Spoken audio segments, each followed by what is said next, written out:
ひゅっ。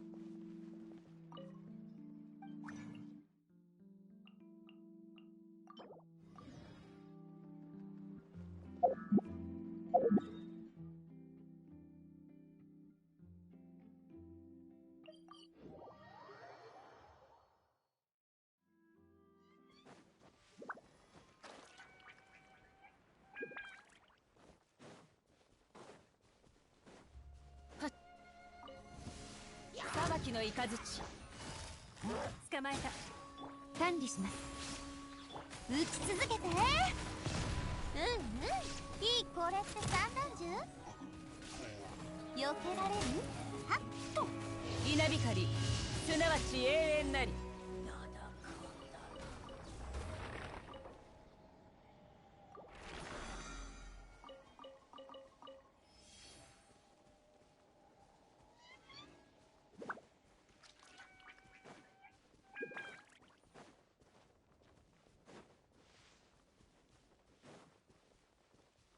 ひゅっ。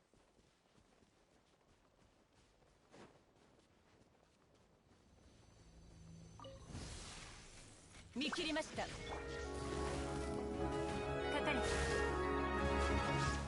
どの目が出るかしら。とふふっやっせよっふったはっやっ。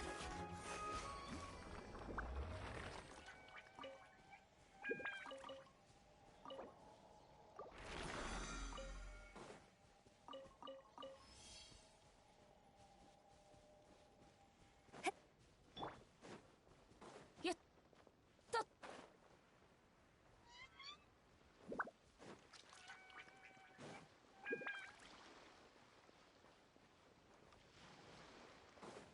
はっ。逃げ道はあります。痛がっちゃいない。清掃を開始します。霧となって散りなさい。ふっはった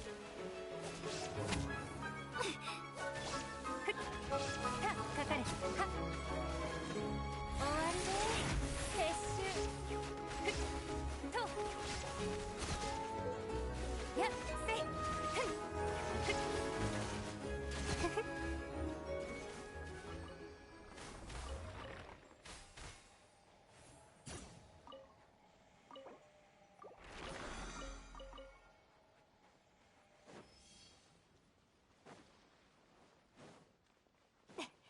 急がなくてもいいのよ。と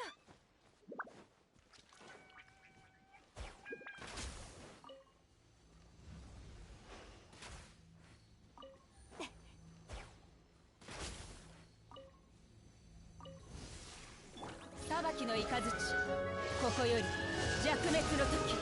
ふっふっふっ。そこ。管理します。福育の語り。撃ち続けて。うんうん、いい感じ。あと何発でしょう。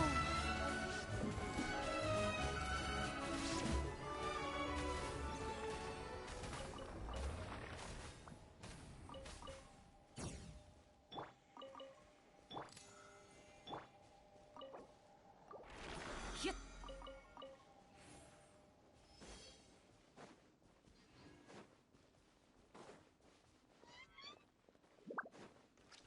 し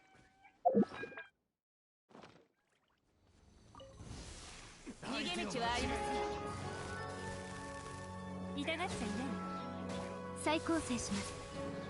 これって散弾銃？えっほっ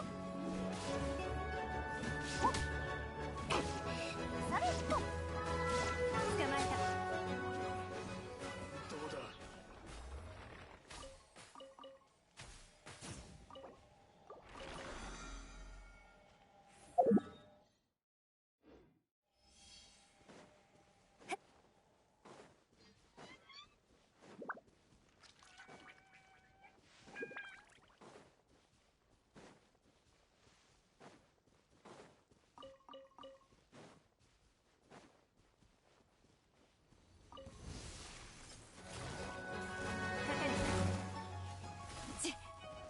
糸よ、工作せよ。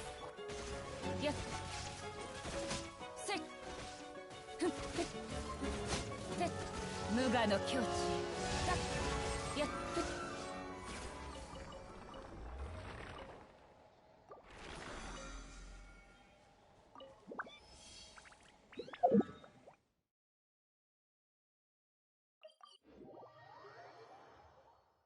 ひゅっ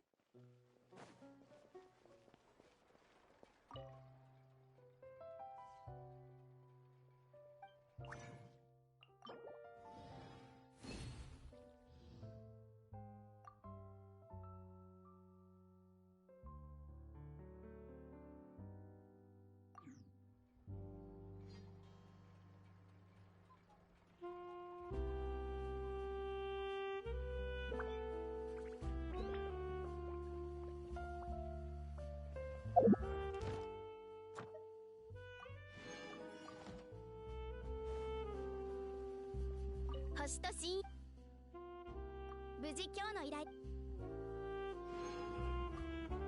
星と深淵を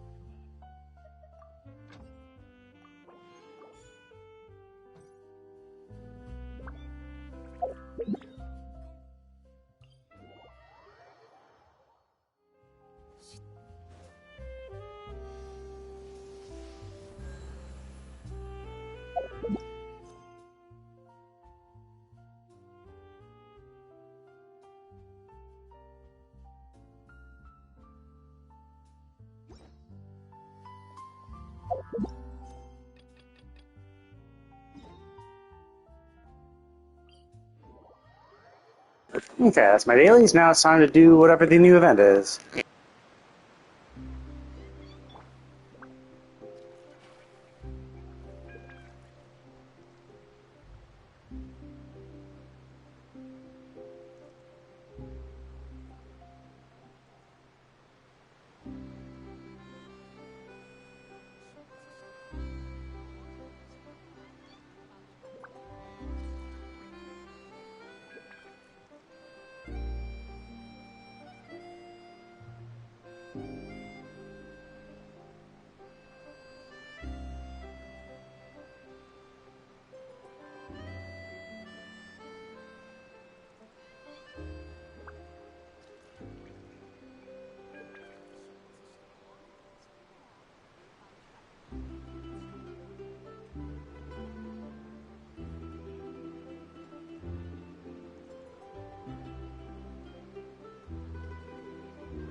Huh, I'm actually surprised. I thought the photo event would have, like, a wrap-up.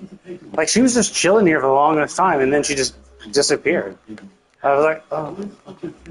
So I kind of thought I was kind of, like, expecting that at the end of the event there would be just a, oh, okay, I'm off. You know, thank you for taking pictures for me, now I'm off. Like, because, like, they've done it before, where they just have a wrap-up little quest. It's like, oh, okay, you've done the thing, cool, here's a little wrap-up. And I do get, like, that event wasn't, like, super story-heavy. But it would have been nice for her to say bye.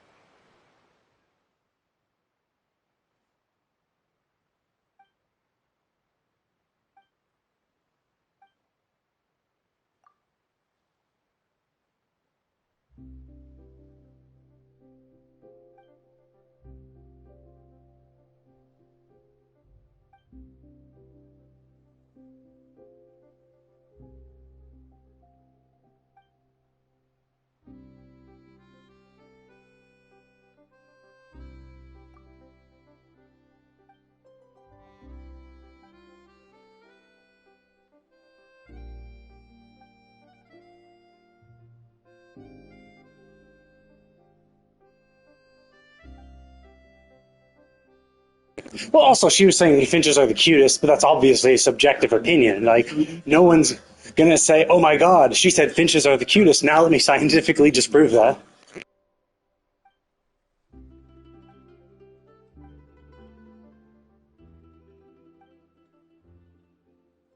Yeah, I think we did Finch Ball. Or I thought we did. Is this the one where we have to like shoot them and they like exploded and we have to make sure we cleared the entire area with the certain number of exploding finches? Is that the game we played before?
I see. So there's PvP and PvE. Oh, let's try PvE first.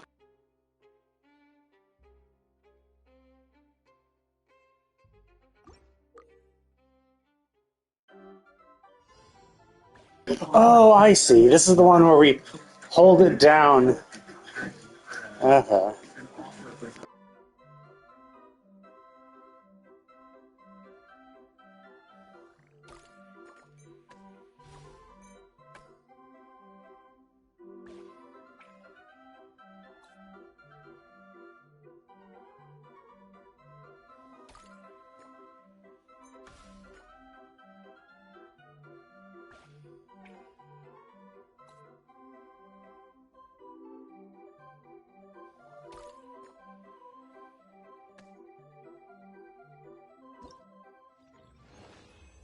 Oh, wait, what? I could have gotten them. I didn't realize the last one was not a fucking. Okay, well, that was dumb. Oh, okay. If I knew it was just a regular one, I didn't realize. I thought they were all going to be the same. Okay, now I should probably check.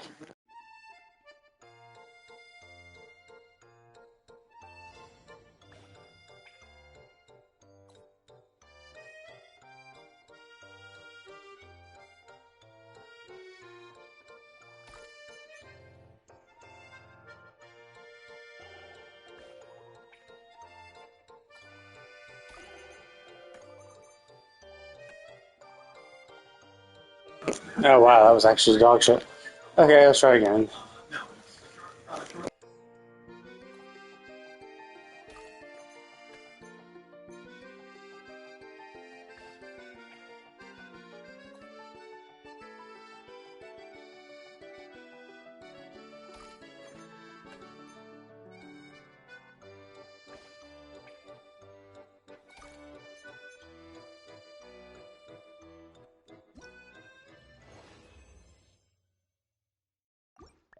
Okay, so I gotta be, I don't know, it's hard to aim at. Okay, well, that was dog shit. Try again.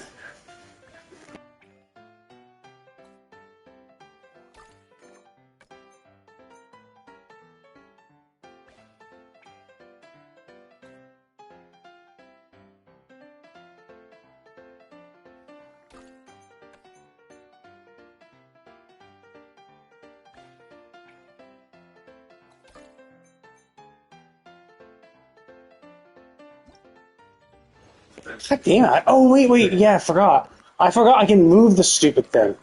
Okay, well, that's, I forgot about that. I forgot I can move this little guy.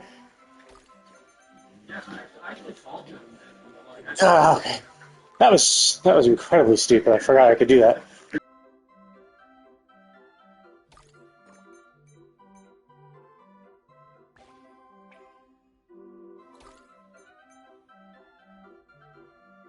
Yeah, I was trying to aim. Like, how the fuck do you do this from the center? Like, the angle that you have to do for that is ridiculous. I'm like, and then I'm like, oh, wait a minute, I can move the base dude.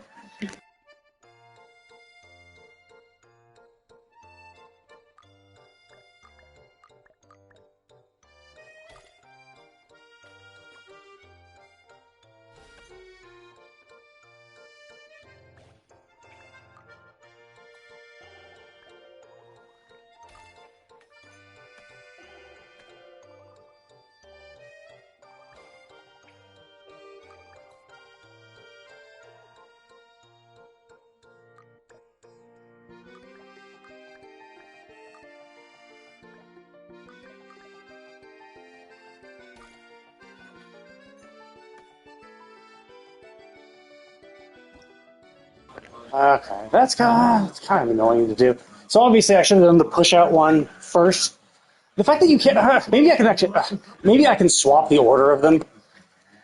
Maybe that's my problem. I was just like, oh, Silly Billy, guys. Also, Silly Billy and Sticky look almost identical. One's red, one's orange. Like, try to make them all different, please. Like, there are a lot of colors.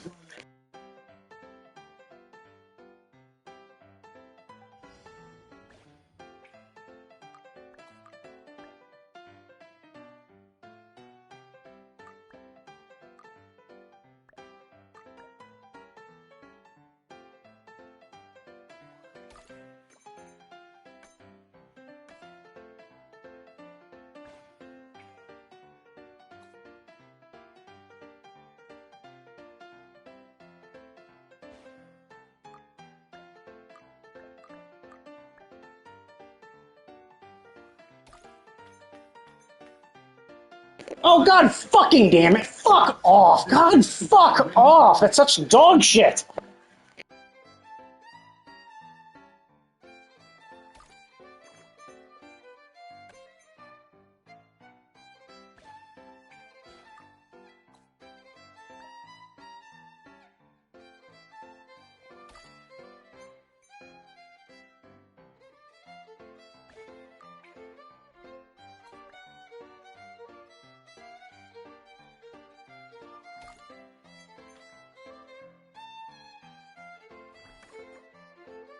God fucking damn it. Fucking dog shit. Fuck off. Oh, God damn it. I don't want to do that.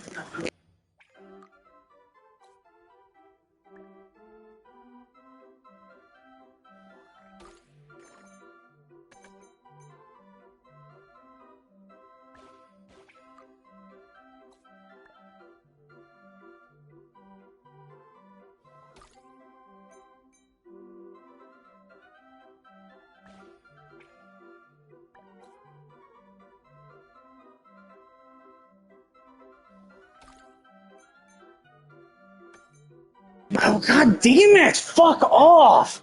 Like, of course, that's the shittiest placed one. Whatever, I still got points. But still, that's so fucking annoying.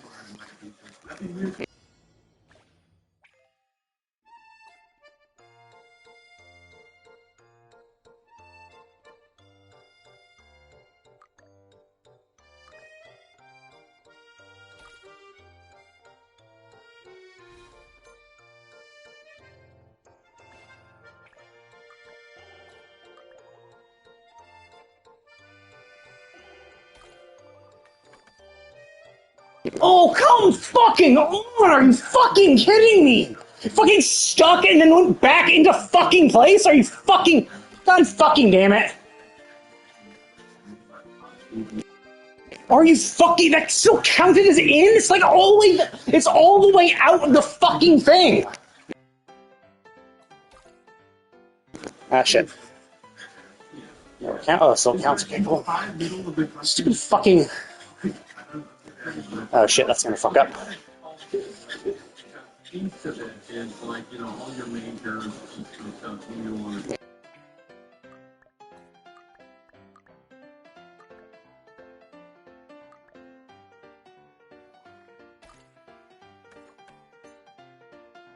There we go. That was much better. Yeah, that sticky one was super lucky. I thought I was gonna fuck that up. But it blasted the other one right out of the water.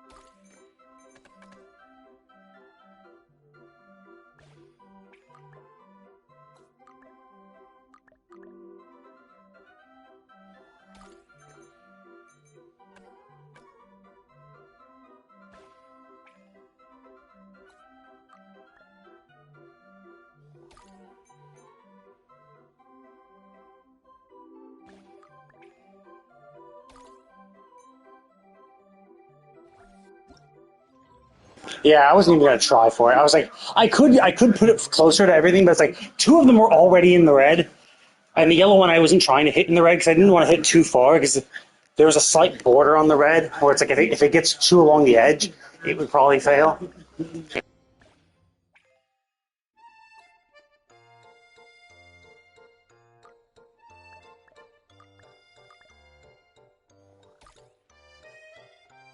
God damn it, that was way too hard. Okay.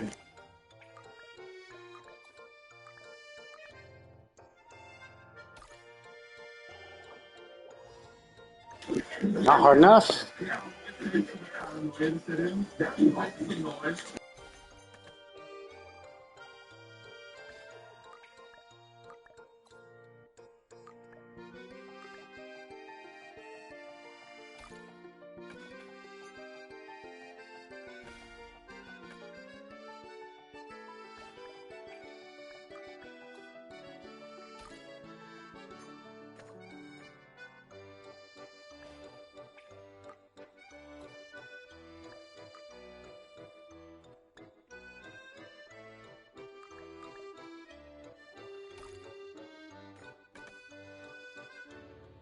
Ah, darn, I wasn't able to get that one out completely.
That was a pretty good one. I was a little uncertain about what that'd be. Oh shit! I need 24. Damn, I was being fast and loose. I was like, fuck it, whatever. I should be good regardless. I just barely did it by a point.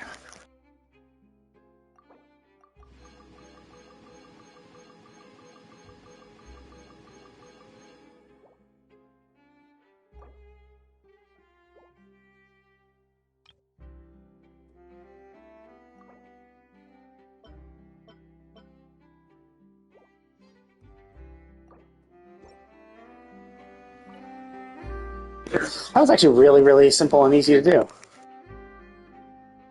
But I do like what they did is that, okay, so obviously there's the solo thing, which is cool. It's a puzzle game, right? Sure.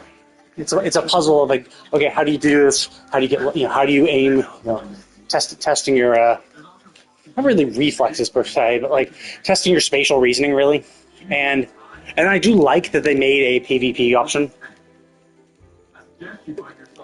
where you compete for the most number of points. Because that's pretty cool, right? Because like solo is fun. Like you want the rewards, get your solo rewards, but allowing you to play against other players means that it's definitely can be more enjoyable. Now I'm curious.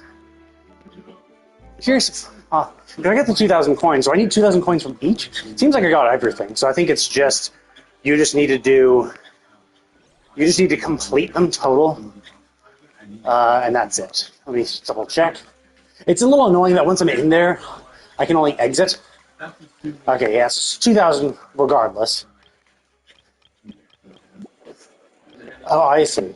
And so basically, I can randomize. But either way, it's just here's your balls, here's your field, and it even records the number of victories you have. That's pretty sweet. Yeah, so like that's a really good idea of them doing that.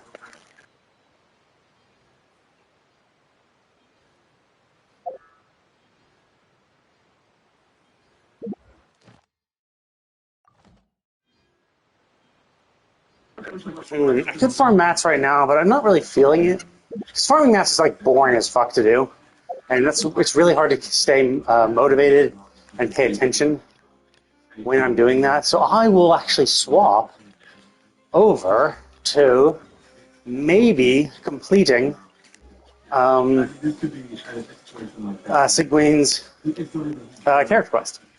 Because I need something. I need something to distract me. Essentially, like I'm walking my treadmill right now, so it's just like I can do my farming, right? And I'll probably farm after. What I'll do is I'll probably finish this, and then by that point I assume this is gonna take another 30 minutes, and so at that point I'll have walked for like an hour, which is good enough, right? That's getting in my cardio. And then I'll probably take a little break to go shower, and then come back and do my farming. Because I need some more underwater animal materials, as well as those the materials you get from those stone guards that exist in the underwater sea thing. The area that was introduced relatively recently. Not some of it. The area that was introduced in the last patch. The underwater island and ocean bit.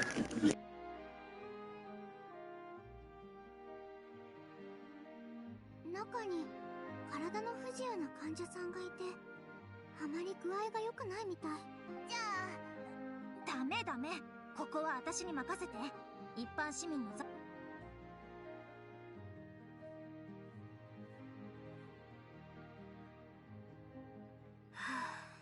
冷静に今まで受けてきた訓練を思い出して力の調整を。シス、何人か連れて潜伏し、家の周りを監視しておいて。私は旅人さんたちと一緒に中に。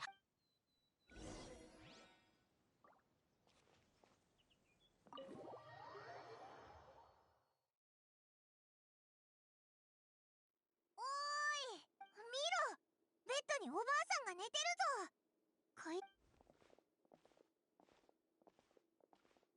病状がかなり深刻。ラバットもここにはいないみたいです。ええ。君がラバットさんのお母さん？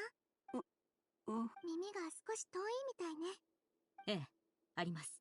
これを見てくれる？やっぱりむしろトラブルに遭うのが分かってたから。しかしそうなる。そうかもな。ではもう一度科学院に戻るしかありません。ごめんなさい。うちはこの患者さんの。ええ、もちろん構いません。それとマレシオセファントムを何人か。それはまた。ラワットさんがお母さんの危篤を知ったら。なるほど。旅人パイモンちゃん、今回もお手伝いよろしくね。Oh, yes, but for anyone who, because obviously it's been a while since I continued this quest, so if anyone is watching this VOD or this stream, basically I'll sum up what's been happening. So essentially in Sidwinne's quest, we went down to the prison. In the prison, we came across a patient who said that they saw someone who looked identical to them, a doppelganger, if you will. People thought him crazy. So Sidwinne performed a series of medical tests to for sure at least he was sound in body. And then, later that night, he requested to leave his hospital ward, because he was feeling better now, according to him. Sidwinne tried to perform the same test that she had performed earlier that day, but the guy in question could not remember them. And then, later, we came across some knocked out guards and people who were no longer who they looked like. People who, according to them, had the faces of somebody else. And there were a few people who had mixed up faces. And when Sidwinne talked to one of the guys we identified as the guy we had interacted with yesterday, the day before, had tried to perform the same series of tests. This time he did remember the order of the tests, medical tests she had done. Obviously, this leads us to believe that the person that we spoke to in the hospital ward in that night was not the same person, and he was probably the doppelganger. The guy who had taken over the appearance of the guy who was thought to be crazy because he saw a duplicate of himself. He in fact did see a duplicate of himself, and we had met that duplicate because he clearly didn't remember the tests that were performed on the actual guy earlier that day. And then we find out that there is a potion that allows people to change their appearances, and it could be that these people use the potion to assume the identities of prisoners about. So we can allude that a bunch of really hardcore prisoners who are going to be in there for a while had taken this potion to assume the identity of people who are scheduled to be released fairly soon. Basically, a jailbreak, you know? Assume their identities, get out of prison early. And now they have a squeaky clean record. So, and we also learned that the reason why this potion is possible is because Sidewinne herself took the potion. She was more melusine, but ages ago, to help her friend who was sick, and her parents who were not accepting of Melusine's help to cure her, went to a witch who gave her a potion to make her look more human. And that's why she looks like that. And she was able to help her friend. And we can allude that this happened a long time ago. But an uncertain amount of time ago, but still a long time. At least 100 years. 100 years plus would be my guess.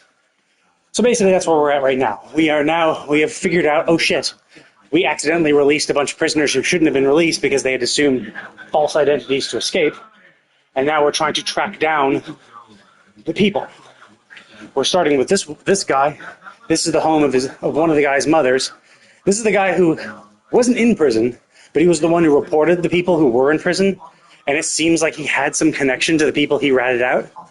So at this point, we're hard-pressed to know, did he figure out the problem with these guys and rat them out to be a good citizen? Or did he rat them out intentionally as part of an evil plan to essentially, did he rat them out intentionally because they knew, oh shit, okay, we're going to assume the identities. So essentially, it was not really money laundering, but reputation laundering, essentially, where it's like, oh, I'm going to rat you out. You're going to go to prison, and you're going to swap appearances with some other people, come out, and now your record is clean because you've already been arrested. You've already been arrested, so now you have no criminal record because you've assumed the identities of people who have now come out of prison and have no time to... So essentially, yeah, was it part of a scheme for like that, right? So was it just accidental? Did this guy rat them out, but they had a plan to get out quickly? And it seems more likely that it's a evil plan that this guy is a part of, because they were ratted out like days before. So it was like they were in prison like a day or two before they started using these potions to swap identities. So it's like you couldn't possibly have formulated this plan to use an identity swapping potion while in prison and escape so quickly, because they been arrested, put into prison, and then escaped all within like the span of a week or something like that. So the likelihood of the guy ratting them out to be a good Samaritan is not as likely, because just how quickly they were able to escape makes it seem more likely that they had this plan to escape already ready before, and them being ratted out might have been part of that plan, just to wipe their records clean so they could come out and do more evil deeds. But we don't know at this point. At this point, we are now at the home of the guy who ratted them out, and there's a sick mother on the bed right there. And so we're trying to find that dude, because he's also been missing for a bit. So we were trying to find him to see kind of what the fuck happened, right? Is he being coerced? Was he always part of this group? There's obviously the idea that we're thinking, oh, he's coerced, right? Like he might have helped them. He might have helped them for some money or something to help a sick mother, not realizing these guys were really shady assholes. And then when he found out, it was too late. He had already done too many incriminating things to help these criminals. So he was forced to help them? Maybe. So that's what we're kind of at. The fact that he has a sick mother makes it more likely that he's not a complete asshole, and that he's just doing this for money for his sick mother, to keep her alive. And he just fell into some bad people in his attempts to get money. Also, although it's not as important, from the way we've interacted with his science colleagues, his research buddies. Because he was a researcher at the institute. We've interacted with some of the people at the institute as well, just kind of get a better feel for who he is as a person. And it seems that his identity-stealing potion is probably his own, and he used it on himself because he's far too vain. And so his appearance is thought of as good. Everyone thinks he's an attractive guy, right? But he's far too vain about it. And he kind of wants so I think he probably was an ugly dude, developed a potion to change his appearance, used the potion on himself first to make himself handsome, and then, try to make money to save his mother. That's my guess. But we'll see. At this point, now we're staking out his mother's home. So and that's kind of where we ended in the last quest. So right now we're just kind of at his mother's home. We found where his mother is convalescing. So now we're looking for him. Once we find him, he might, be able to tell us more about their plan, maybe more about the potion, and ways to undo it. Or at least a ways to help us recapture the criminals.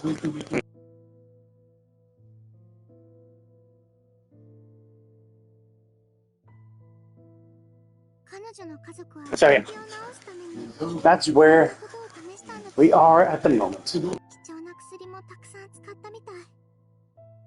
でも残念ながらシグウィン辛そうだな。メルジーヌにとって人間の生老病死はけど人間の医学はこの法則にある程度逆らえる。まさに奇跡のよ。でもいざ医者になってみると奇跡はいつも起こるわけじゃないって気づいた。どんなに腕のいい医者でも治せない病。シグウィン。Well, in theory, doctors can cure all illnesses. I honestly think that is true. I just think that we don't have the technology. Because, a genetic disease. Well, if we can modify our genes, if we can Gattaca it up and be like, okay, we're gonna hand design a child, essentially, take the genetic material from each person and then combine it, manually. Obviously, then, we could easily avoid actual diseases. This disease that, affects this one chromosome here, well, we'll swap that out with, rather than pass on this negative recessive trait from the father, we'll just use the mothers instead, right? Something like that. So essentially, you could tailor-make genes, and that would get rid of genetic diseases. Obviously, we can't get rid of death because our cells decay too much. So, but I think, again, it's still a matter of technology. I think if we're able to revitalize our cells, essentially, because I think cells have a certain number of times they can divide, and then they start decaying and shit, or they start dying. So I think that's the entire point, is that if we can find some way to kind of reset that cellular division limit, then we can essentially become immortal, or at least extend our life to a certain degree before even that has its limits probably. And then combined with the ability to manipulate genetic information to tailor make. I mean, obviously it's eugenics, right? It's actually a more scientific version of eugenics to some degree. Probably maybe more ethical. I'm not really even sure.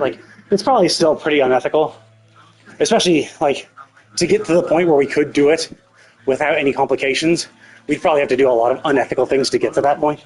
But I think science still can do this. I think it's not outside the realm of doctors. I just think it's outside the current realm of doctors. Which is but I guess realistically speaking, that's all that matters, is what can doctors currently do?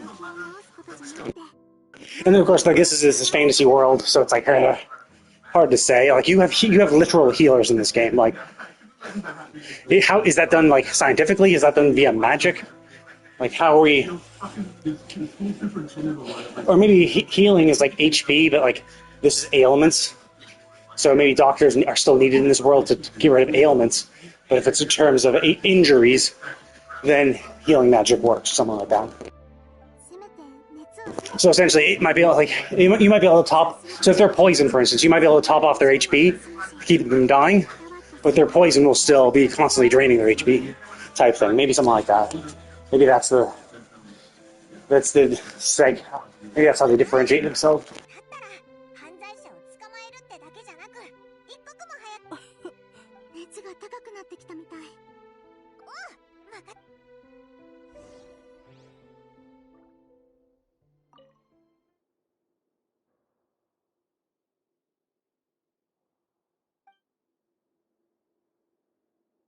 I mean, that's dumb, though. It's like, the storage trunk has been rifled through it, and some essentials are in it.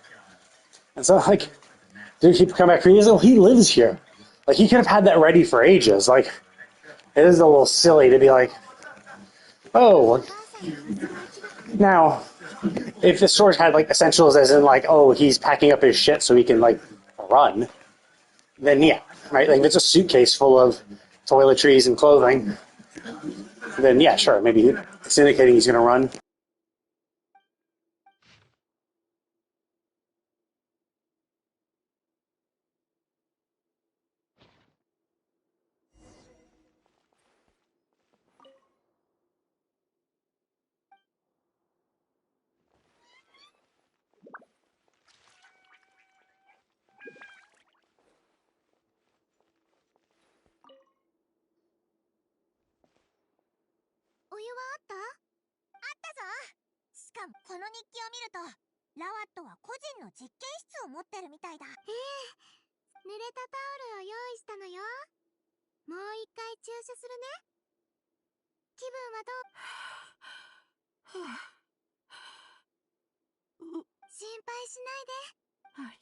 Yeah, it could be that. It's like it's probably an injection for pain. She probably gave her some morphine or something.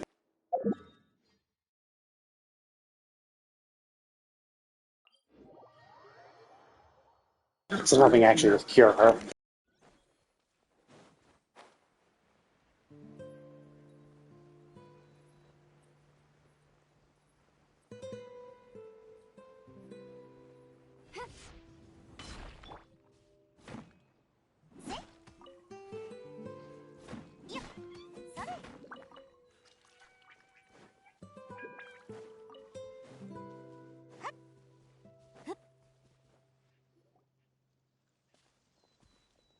Oh, they're here already.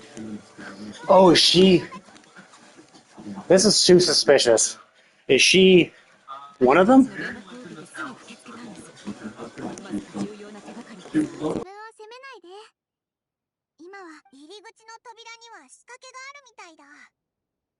Oh, I see. So this might have been where they found them to begin with, and this might have been where they were initially arrested. The group of criminals.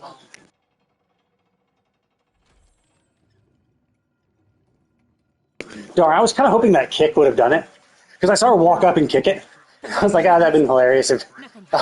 So yeah, we kicked it and then we put our hand out and then we fixed it. So that's funny. I was kind of hoping they would just only have the kick. She just walks up, kicks it. There we go, done.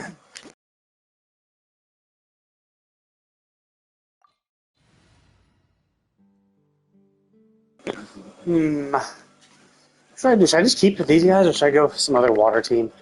I actually do have a hyper balloon team. Can't get more water than that. Fuck it. Let's might as well. I don't do it often enough.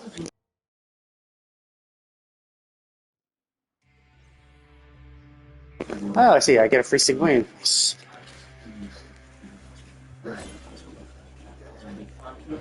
That's funny. Obviously, meaning was stupid, but still cute.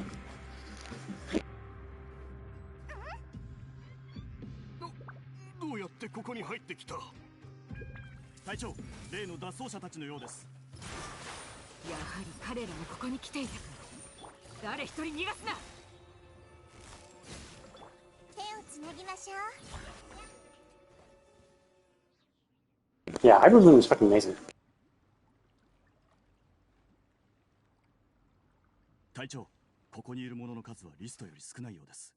残りの脱走者はここにいたのはただの見張りだ。マレスオセファントムの人が。Those energy particles. あれ？こいつってメロビ？ああ、そうだ。俺だよ。Nah. No, this is the fake. This is the fake. それは公爵様の。モルガーヌさん、この人は偽物よ。本物のオディロンさんは健康だもの。Well, yeah, no shit. He was also here, and he shouldn't be here at all in the first place. 市長が言っていたように本当に姿を変える方法があるみたいだな。リュボン、ここで彼らを見張っておいて。それからで Yeah, so that's gonna be tough too. I'm actually suspicious that one of the actual blue boys are also a fake, but it's hard to tell. You know, like, are they able to swap out on the fly? Are they gonna swap out with Dupont? Is Dupont a bad one? I was thinking that maybe it was that girl, but it seems like that girl is fine. But Dupont being asked at this point, I'm like, oh, is Dupont a fake?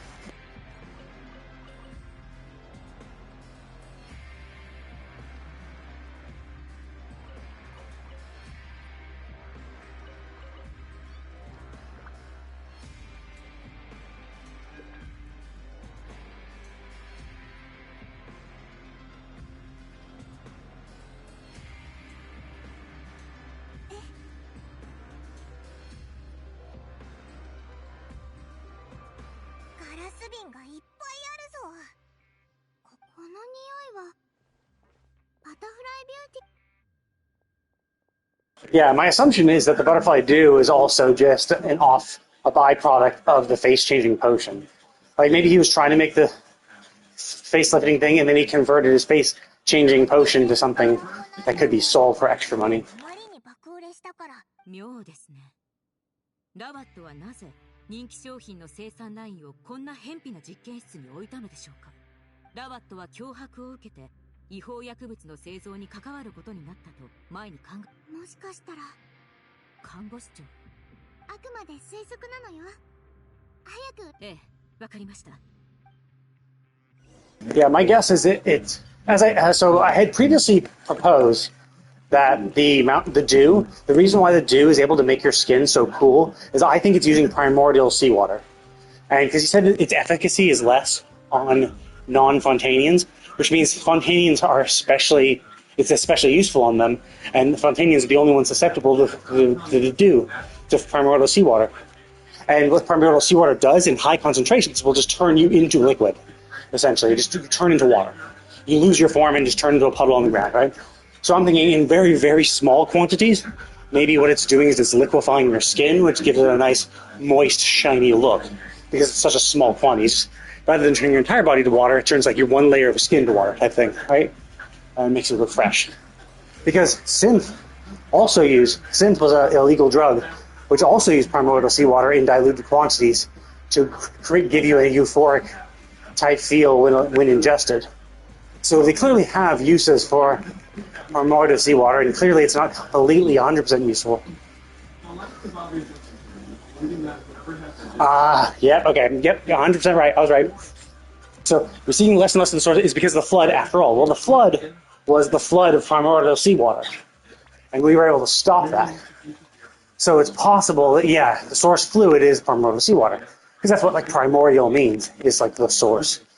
I think primordial, like, I think that's prime order, first order. I think that's what its etymology is. So, yeah. So I think that's what the thing is. Found a way. I'm curious how is also able to do a face changing thing. But whatever. We'll see.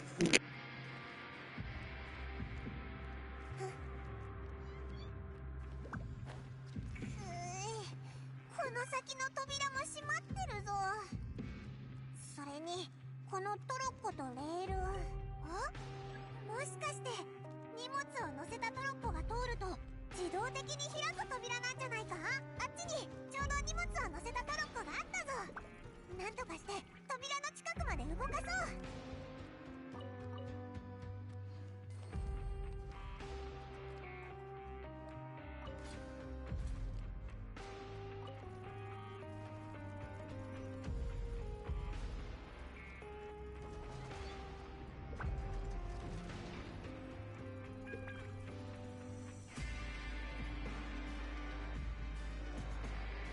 I guess it's not timed.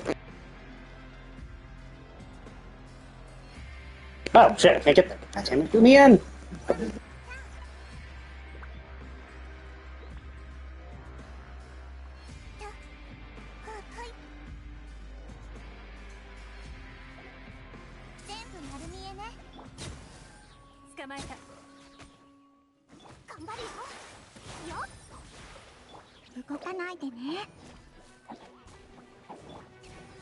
せ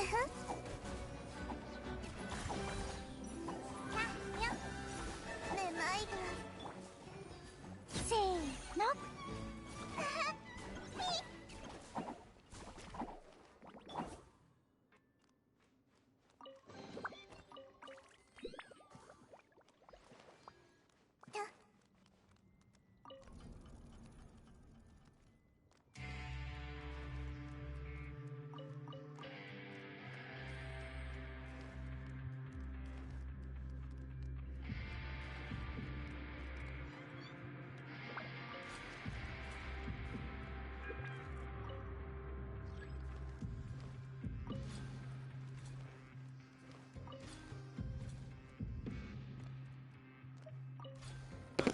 God damn it! Why did stupid thing appeared in the wrong order?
ここ、他の部屋より机の上の容器を見た感じ、薬品を看護師長、見てください。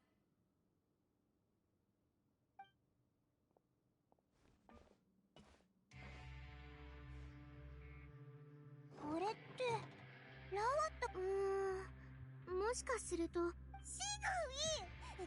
才能ある若者が道を踏み What do you mean bright future ahead of him? He was already, tied to criminals. Even if he was being coerced, he still needs to go to jail for his actions were still illegal. And even if he is coerced and he had a good reason for it to keep his mother alive, he still did a lot of bad things. And he'll still need to go to jail, at least for a nominal amount. Obviously not as much as the actual criminals, because of extenuating circumstances, but I'm saying at least a year. At least a year. Even more so if he helped them after they got out. Because if he assisted with a prison breaks are very, very bad, even if you are coerced.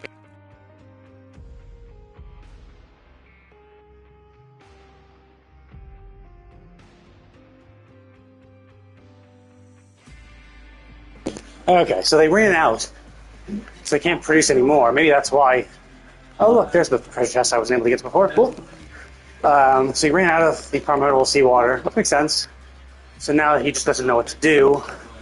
It's like, yeah, it's understandable. It's like, yeah, if you can't get any more, and it's needed for both the dew and the face-changing potion, you're kind of fucked. Especially because, like, your criminal buddies are probably going to come back to you saying, hey, we want more money. You made a lot of money from your lotions, and we want more face-changing potion. And criminals aren't usually the types to accept a reasonable explanation of, no, I don't have any material, so I can't do it. They'll probably kill him or do something bad to him. 中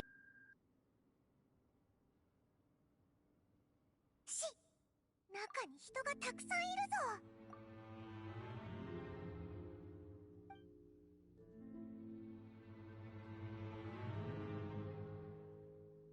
なんだと？あと一日もしないうちに俺たち。あの洪水の後、フォンテーヌ人の体質が大きく変わったんだ。それでこの変貌薬が体に合わなくなった。だったらどうして使うんだ。Oh, that's why he had a melty face. It's because I thought he had a melty face because it was just that's what the potion did. I initially thought the face changing potion was just something that like turned your face to mush and then you sculpt it into a face. and that's how you did it. But it seems like it's more like the polyjuice potion from Harry Potter, where it's like you just turn into that. Which I was like, oh, then I don't know. Then maybe the face melting thing was something else, but it seems to be a byproduct of it. こうしてみんなが脱獄できたのは私の作戦のおかげだろ。もしマレショーセファントムにくそ、理由もなくずっと姿をくらましてたお前をなんで一緒に脱獄させてやったと思う。長いこと手を組んでたから。落ち着け。私たちが協力してるのはただそれにだ。あなたたちは全員予備の薬をお前だって隠し持ってたんじゃないのか。でなきゃ。おい、冷静になるよ、二人とも。もうこうなったボトン、僕たちをここに連れてきた。ほう、そんなもんあるわけねえ。俺らはそもそもここに現役があっても何の解決にもなりゃしない。そう喧嘩腰になるなって。おいボトン、一番実現可能な方法は定期的。バカ言ってんじゃねえ。あれは仕入れ先があった時ですら希少なもんだったんだ。あの洪水の後、その仕入れ先はなくなってる。まあ他にも方法はあるが、それには取引に応じ。やっと本題に。あの研究員から奪った資料を持ってるんだ。希釈されてない原液を渡してくれればその代替品を作れるだろう。それはどうした。物を隠し持つ癖が。当たり前だ。あれをメロピデ要塞にホイホイ持ってなければ顔が腐り落ちるだけだ。はい、こいつを捕まえろ。動くな、マレショーセファントムだ。どうしてここに。マルガーヌさん、まずはラワットさんがいるか。ラワット。ラワットはいないようです。おい、おとなしく人質を引き渡せば刑期は追加しないでおこう。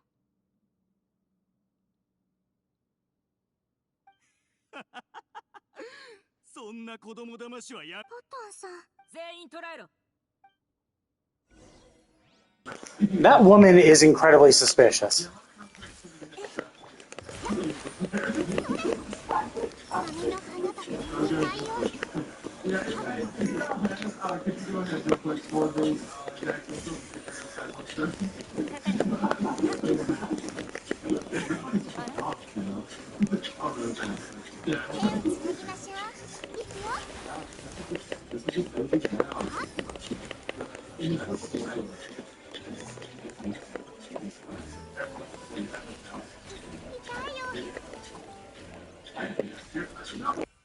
看護師長も武力に頼る。Yeah, she seems a little too suspicious.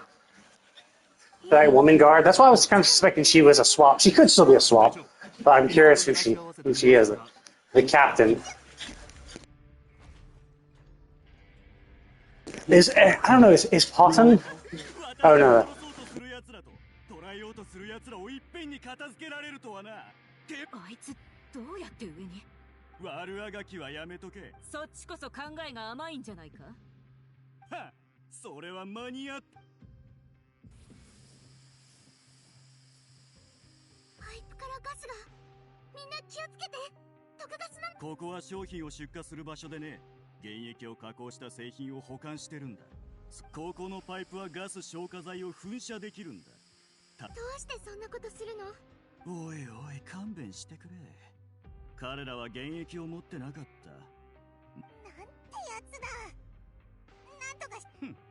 せいぜいあがいてろ。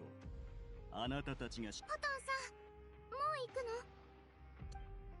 の。あなたに私の顔はもし直せる。時間稼ぎはやめてくれ。顔を直す方法はここを出てから探す。あなたが心配することじゃない。外へ逃げても無駄よ。だってフォンテなんだと。例の変貌薬に最も重要な成分はフォンテーヌ人が溶けた後に残る液体。Oh. 普通の水だけど。It's okay. It's not primordial seawater. It's the water from Fontanians who have been dissolved by primordial seawater. Interesting. 洪水が起きる前、フォンテーヌ人の本質はその成分からなる薬はフォンテーヌ人の外見を溶かし再構築。理論的にはそれを使う。でも大洪水の後フォンテーヌ人は昇進し。看護師長、つまり薬を作るには。なんでそれを知ってる。ええ、つまりうちは君の知らないレシピを持ってる。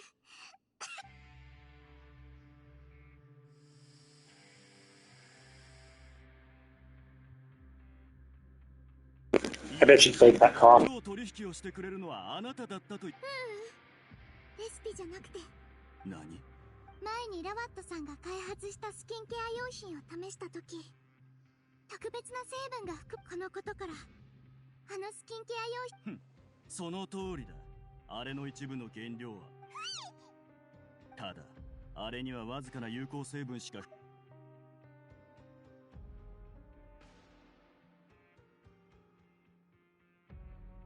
希釈の過程を反転させる方法を見つけたの。ありえない。じゃあ一部の材料を言えば信じてくれるかしら。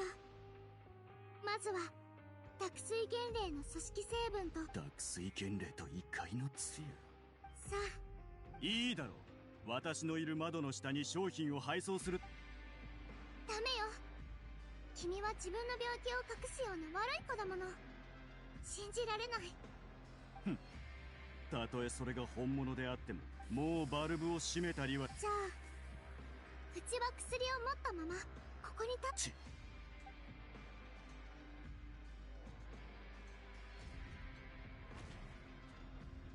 扉が開いたぞ。閉められないようにすぐ扉の仕掛け。いい子ね。看護師長、毒ガスの濃度が高くなっています。すぐ。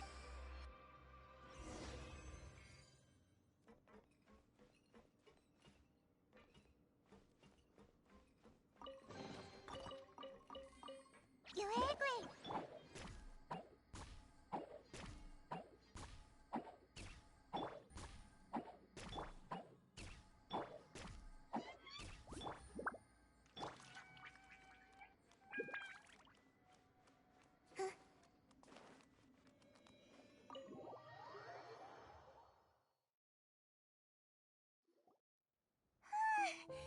キキ、みんなすぐに座り込まないで。少しストレッチした方がいいのよ。筋肉が。旅人もね。早く飛ぶのだって疲れる。あ、約束してたスキンケア用品を台無しにしちゃったね。いやいや、あんなのタダでもらっても使いたくないぞ。看護師長、隊員と犯罪者どもの確認が取れました。ただ残念ながらラバットは今。あの犯罪。 My guess is Poton is Olaf. その心配はなかったのよ。うちはいつもいろんな解毒剤を。看護師長、でしたら正直な。もし彼が顔を変えてフォンテーヌから逃げ。薬を渡したのは。どういうことですか？急ぎましょう。Yeah, that was Rolot. So that's what I was assuming. So now he's going to go back to his mother. I guess his appearance is going to be back to normal. So I'm kind of curious. So if Poton and Rolot are the same person, then that would mean, yeah, he's no longer just an unaffiliated party member. He was the ringleader, unless of course there was a Poton and he just replaced him, killed him and replaced him at the final thing. Maybe Poton's dead now, either naturally or unnaturally. Shit.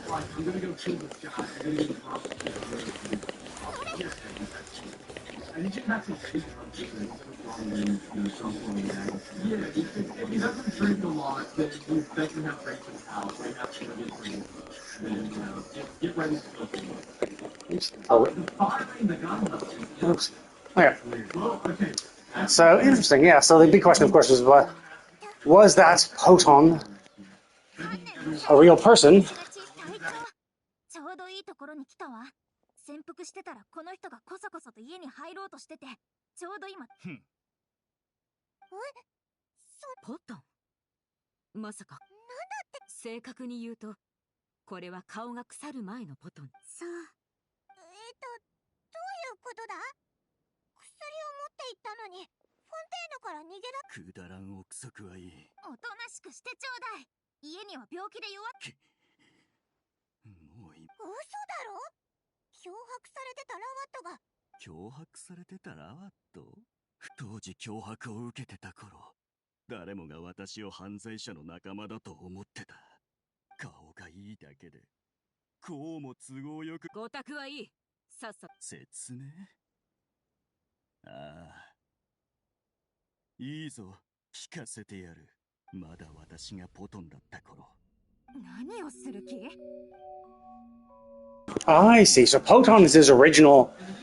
Oh, I see. So this Poton is his original appearance, and Rawat is the handsome. So essentially, they are essentially the same person because Rawat is a fake person. He just made up that name, or maybe stole someone else's identity. まともな研究をしてる同僚には君がポトンか？今やってる研究に興味があるんだ。よく考えてみてくれ。投資の話を持ちかけられるなんて、そうめった悪人だけが足を洗うだ。よしといた方がいいぜ。うっかりお前の写真をマレショーセファントムに送っちまったんだ。もう共犯なんだよ。指名手配しばらくはあんま出歩かない方がいいかもな。ロシに関わって捕まっちまったら二度引き返せなく。私がラワットさん、ちょっと話が。一斉に好かれ、新しく開発された薬に興味があるんだ。本当に天才的な発想だよ。I mean, that's just what happens. Nice, handsome people, pretty people get treated better regardless. 君に投資したいと。悪人からは敬遠された。ラワットになったことで。それでも世の中を責めなかったよ。なのになぜこの世界を。母さん、ただいま。調子はどうだ？あなたは誰？いくら高い薬を買っても母さんの病気は治せなかった。ならせめて最後に息子の顔を見せようと思ったんだ。のけ者にされてた時、気にかけてくれたのは母さんだけだった。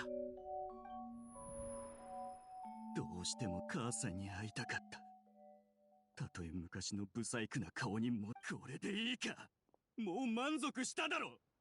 早くな。今さら母親に合わせる顔があると思ってるのか？見た目を変える術を手に入れたというのに、犯罪者たちから逃げる。儲かる商売があるのに、なぜそれを手放す？お金のために悪人で。悪人？その基準は何だ？悪事を働いたかどうかじゃなく、顔が整っているかどうかか。Evil deeds. Well, the things you were making were made using dead Fontanians.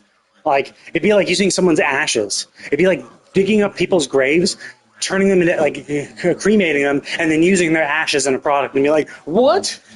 Well, this is bad all of a sudden? It's all above board. It's like, no, I think desecrating the dead is pretty much illegal pretty much everywhere. あなたたちにとやかく言われる筋合いはない。こいつ悪すぎるぞ。でも今の顔も悪人。冗談はよせ。君にあの薬を渡すまではただ疑ってただけよ。いつから疑ってたかというと、その疑いを確かめるために。笑えるな。若く有望な研究。薬が持つ効果は確かにすごいのよ。メルジーヌでも。でもうちは他のメルジーヌより人間のことをよく知って。本質的？誰も気づいてないようだが。Yeah, I assumed when they said they don't see, like, they don't, like, have the same aesthetic sense as humans. I kind of thought they were, like, they just don't see the visual spectrum as much as we do. I thought they might, like, see auras or something. They see the aura of a human rather than their actual physical appearance through a visible light spectrum. So I thought it was something else, but it seems like, no, they are using the visual light spectrum, but they just don't have the aesthetic hang-ups. It's like, oh, what is handsome, what is pretty? Well, that's for humans to decide. They just don't value that. They don't value the same things humans do when it comes to physical appearance. So I kind of thought there was something a little more than that. I thought their eyes were different, like literally different, and that they just don't see the visible light spectrum the way we do. But that's why I thought she'd instantly see based on his aura or something. But she was saying, no, all metal signs are still actually seeing your visual appearance. They just don't have the same biases that derive from it. あなたも使ったんじゃないか。シゴウェン？ええ、そうよ。想像できるよ。メルジーヌが片方は人間に拒まれ、下水道でしか暮らせない異類の存在。片方、つまり、今重要なのはそこじゃないのよ。 Well, no, it's not different. First of all, let's just say we had the same motivations to not be discriminated or live a better life. What she did with her better life was help people as a nurse. What you did with your better life was make money producing an illegal chemical that uses the dead bodies of Fontanians. I think there's a slight difference in that. She did good after she changed herself. You did more bad. 看護師長。大丈夫よ、心配しないで。彼は追っ手から逃れられる可能性を捨ててまでお母さんに会うため。そういう。だから逮捕する前にお母さんに会わせてあげ。ええ、わかりました。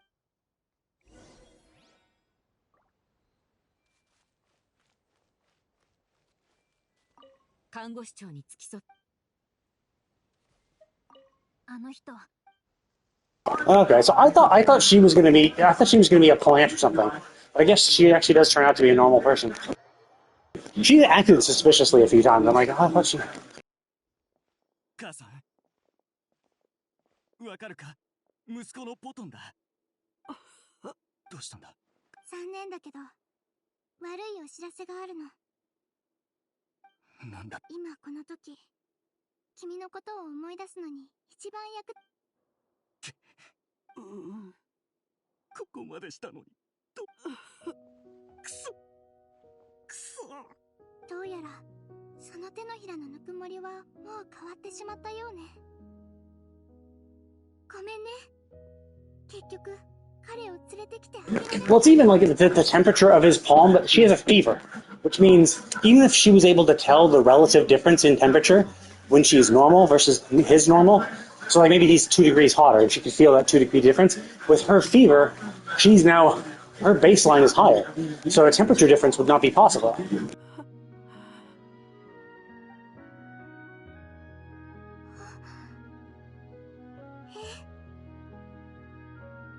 母さん、なんで彼女に反応？そっとしてあげて。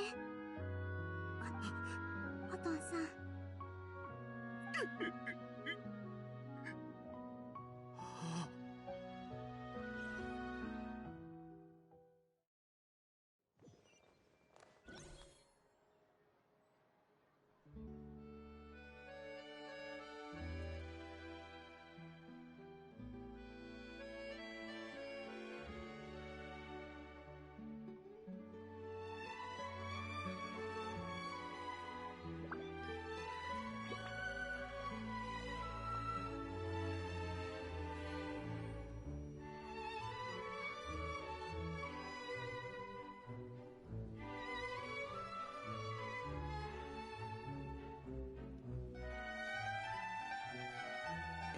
Okay, I'm going to go ahead and take a little break. I've been walking for over an hour. I know this is almost done, but I'm not sure how long this quest will be, how much dialogue will be, and then of course, like if I want to have a stop and chat.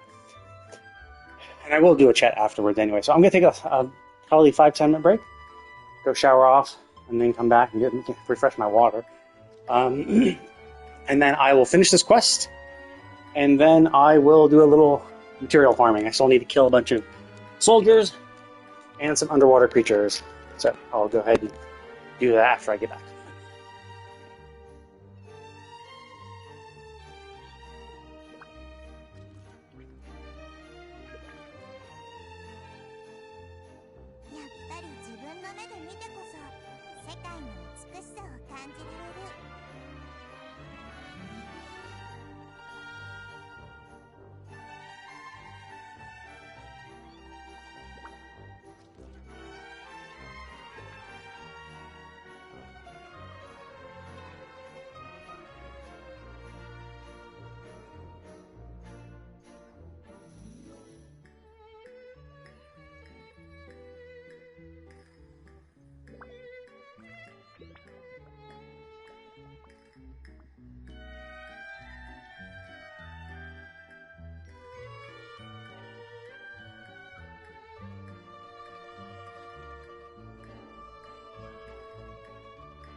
り方がないなら、私が遊びに連れて行ってあげましょうか。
何か悩み事？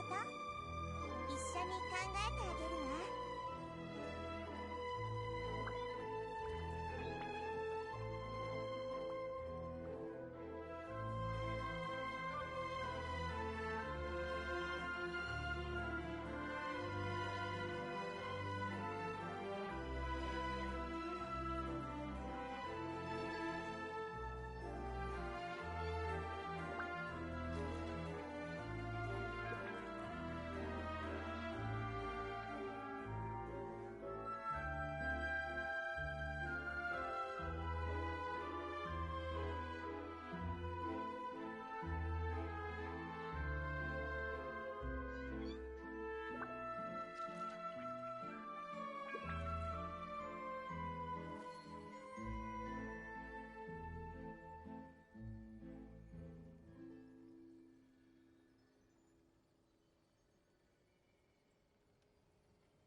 世界の美しさを感じられる。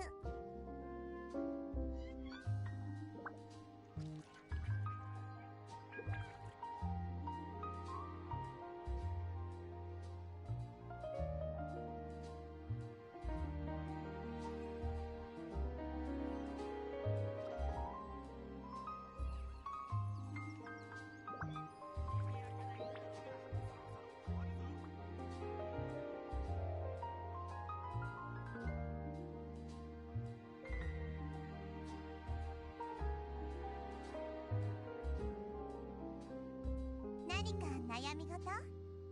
一緒に考えてあげるわ。 Okay, I'm back.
知ることがないなら、私が遊びに連れて行ってあげましょうか。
何か悩み事？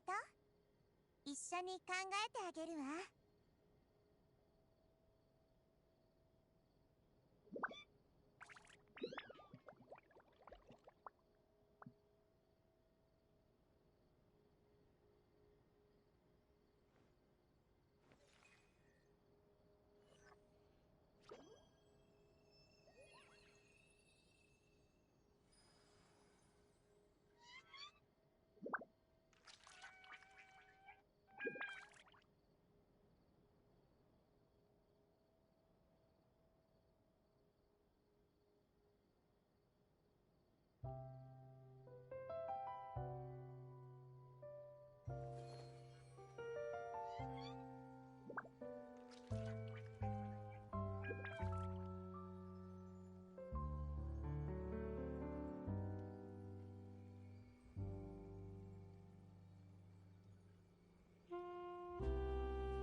ることがないなら、私が遊びに連れて行ってあげましょうか。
やっぱり自分の目で見てこそ世界の美しさを感じられる。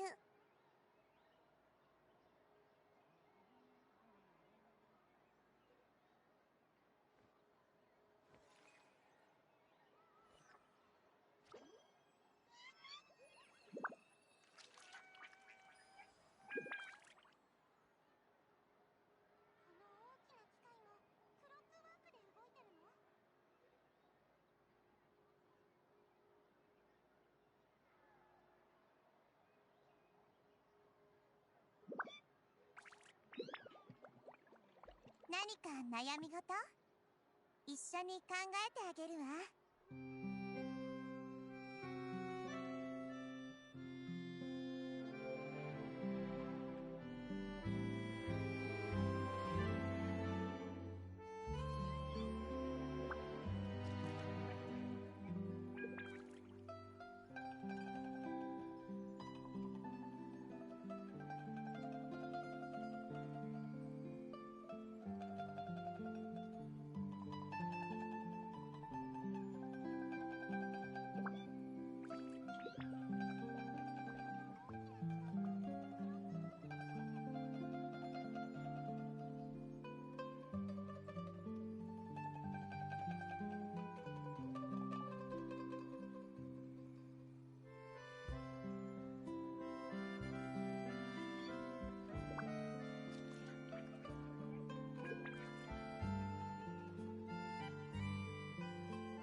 お待たせしました。新発売のスキンケア用品ロマリタイムエッセンスの販売を開始いたします。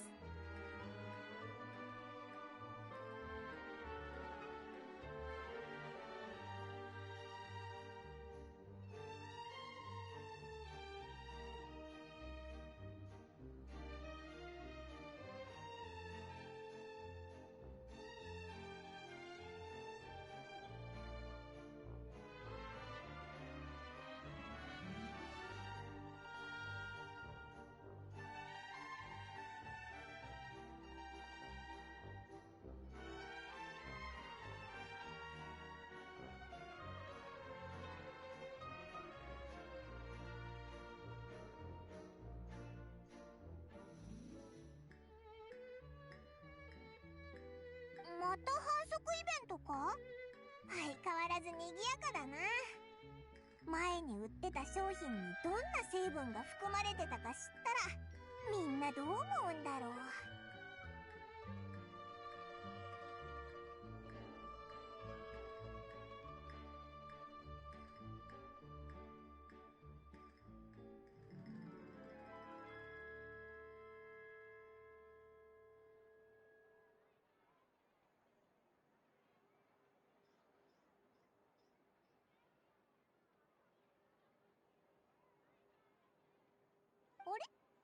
またシグウィンが。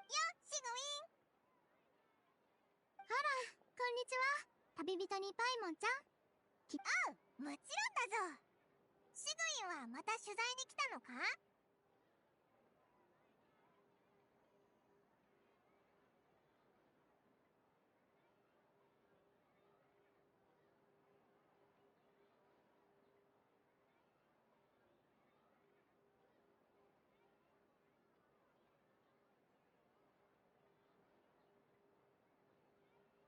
今日は主にモルガーヌさんのお手伝い。そういえば例のスキンケア用品って。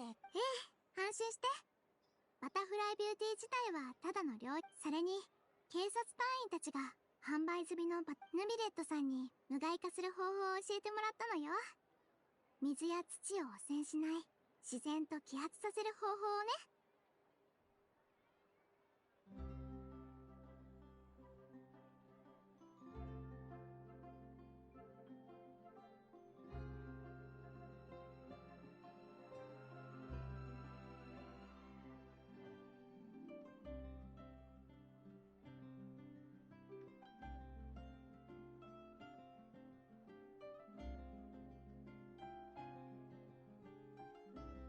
シグウィンはやっぱり。看護師長、この度はご助言いただきありがとうございます。君たちもお疲れ。それからラバットの尋問調書をご所望でしたよね。昨日彼は母を見送った後、精神的にあの薬品は犯罪組織の手伝いでロシを調合していた際に偶然発見したそうです。その後希釈したものを。 Yeah, so it's like, it's not even like he was trying to do his own shit. He was helping them make synth, which is an illegal drug using primordial seawater. So like, he knew he was doing something illegal. It's not even just like, oh, I was just a researcher doing my own little shit, and then I just needed money. I was giving him the benefit of the doubt, thinking, oh, here's what happened. Like, he was probably doing his own independent research, maybe thinking, like, maybe trying to do skincare products to like relieve himself of his burn or whatever, his birth defect, like that. Maybe he was trying to do something like that, and then he, like, in his quest for money, helped these people out for money, and then they use that to leverage him. Like, he made it even seem like, oh, I started out being coerced, and then I did. Like, dude, you started out making synth. Like, that is an illegal drug. Like, I don't know how you can get tricked into making that.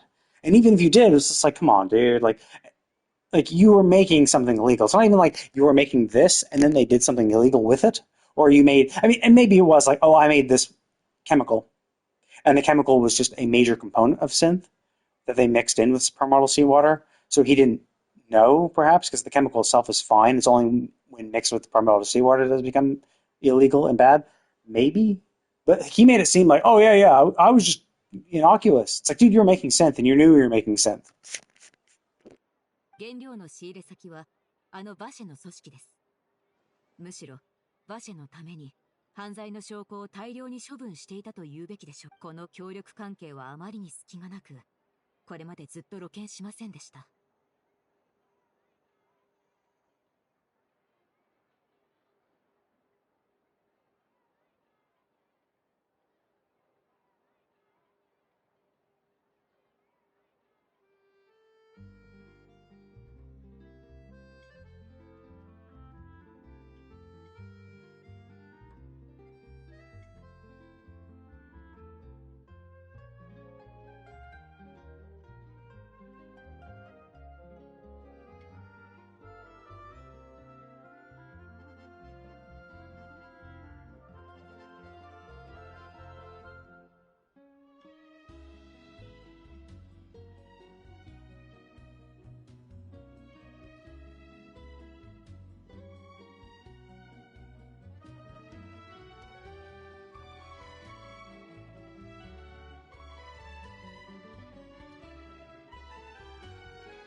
ファシェの影響って今もまだ残って。はい。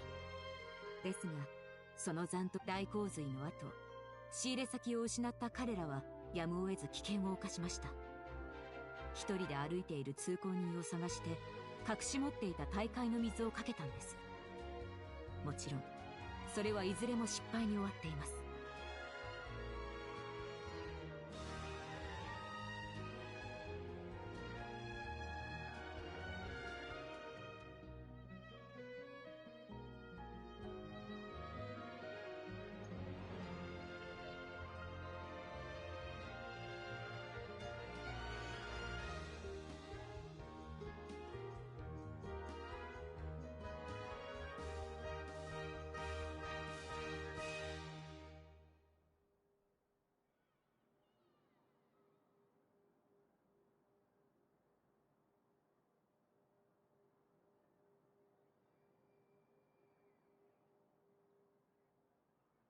多くの通報を受けたことで、私たちはようやくこのグループを特定し。なるほど、そうだったんだ。彼の供述によると、ラバットになっていた時は犯罪者たちから距離を。彼が通報したのは通報者という立場を利用して疑いの目をそらし、時間を。ただポトンという人物が長いこと失踪していたにもかかわらず、こちらが依然として警戒していたのをポトンに戻ったのは今回が初めてじゃなかった。尋問調書に添付された証拠を見るに、ラバットの姿で初めて稼いだお金は。はい。彼が最初にあの薬を使うと決めたのは私利私欲のためではなく、もう一人の自分で母を救おうとしたからだと思います。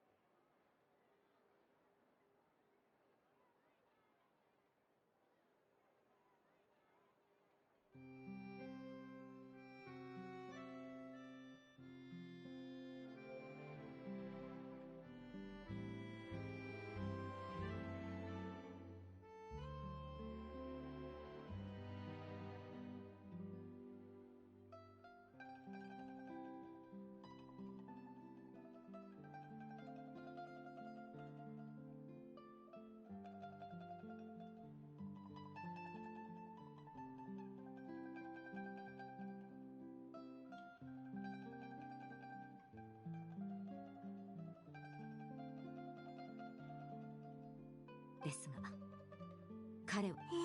そうね。シグウィン、ポトンさんはうちの患者さんだから、そのカルテを整理したかったの。患者って。でも。そうね。看護師長、一つ大半のフォンテーヌ人からすると。はい。ご理解ありがとうございます。では、私はこれで失礼します。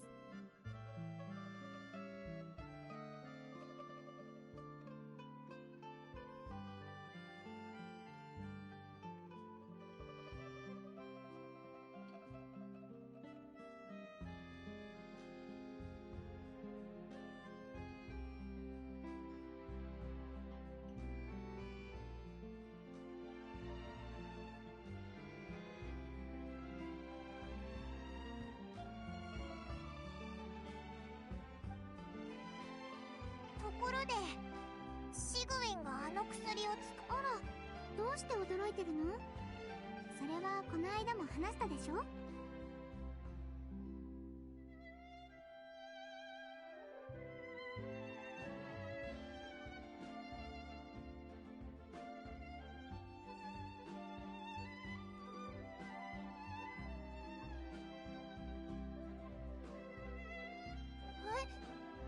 前に教えてくれた魔女ばあさんと魔法。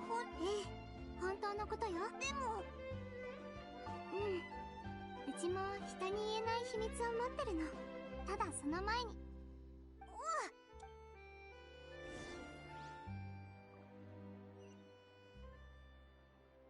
Yeah, I assume where we're going to go now is we're going to go see.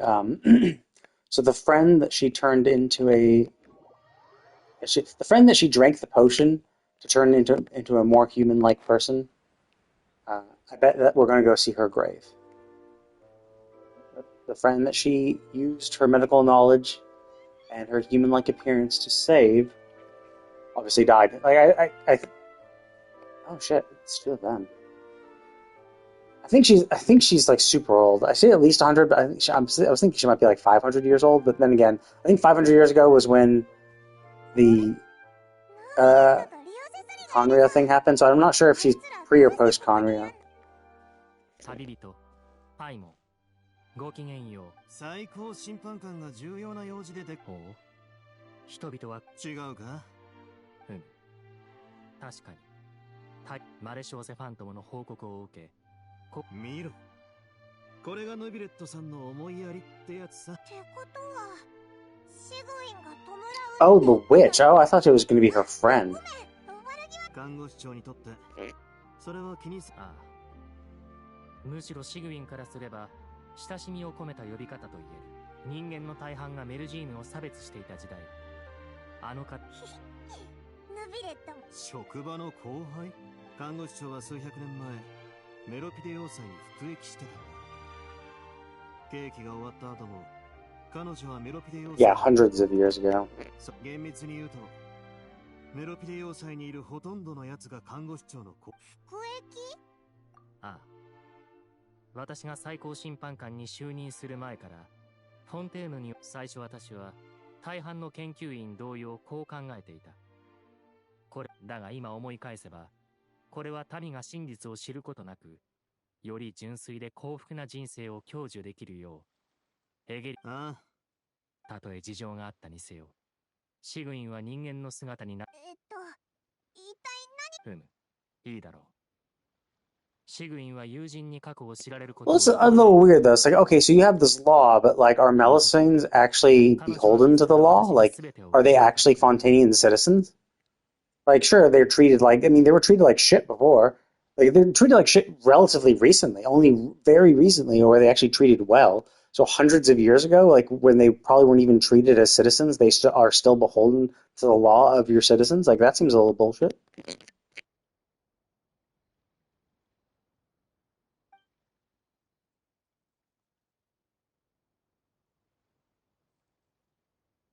娘の病気がひどいというのに、お主を家に入れなかったの。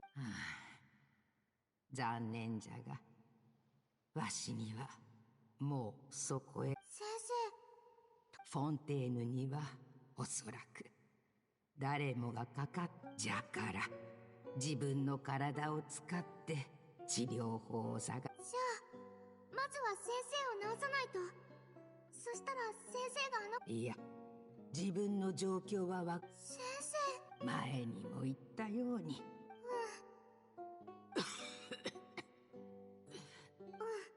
たとえ法をか誰かを傷つけないならさならもう一度、もし奇跡が起これば、もし奇跡が起こら、シグウィンへ贈り物を残そう。病気の Did she melt herself? 奇跡は起こっ、机に残されていたのは一本の薬と一枚のメモ。そのメモ So she melted herself then. She melted herself down. And, although it's weird how she melted herself そして as well and make the potion at the same time. そうだったのか。おそらくフォンテーヌ人が解けることが分かり、私はその全てを知ったとき、実に嘆かわしく思った。幸いフォンテーヌの法律によると、隠されていた真実によってシグウィンがさらなる刑を負うことはない。この点については何度も確認してある。シグウィンは君たちをここに招いた以上、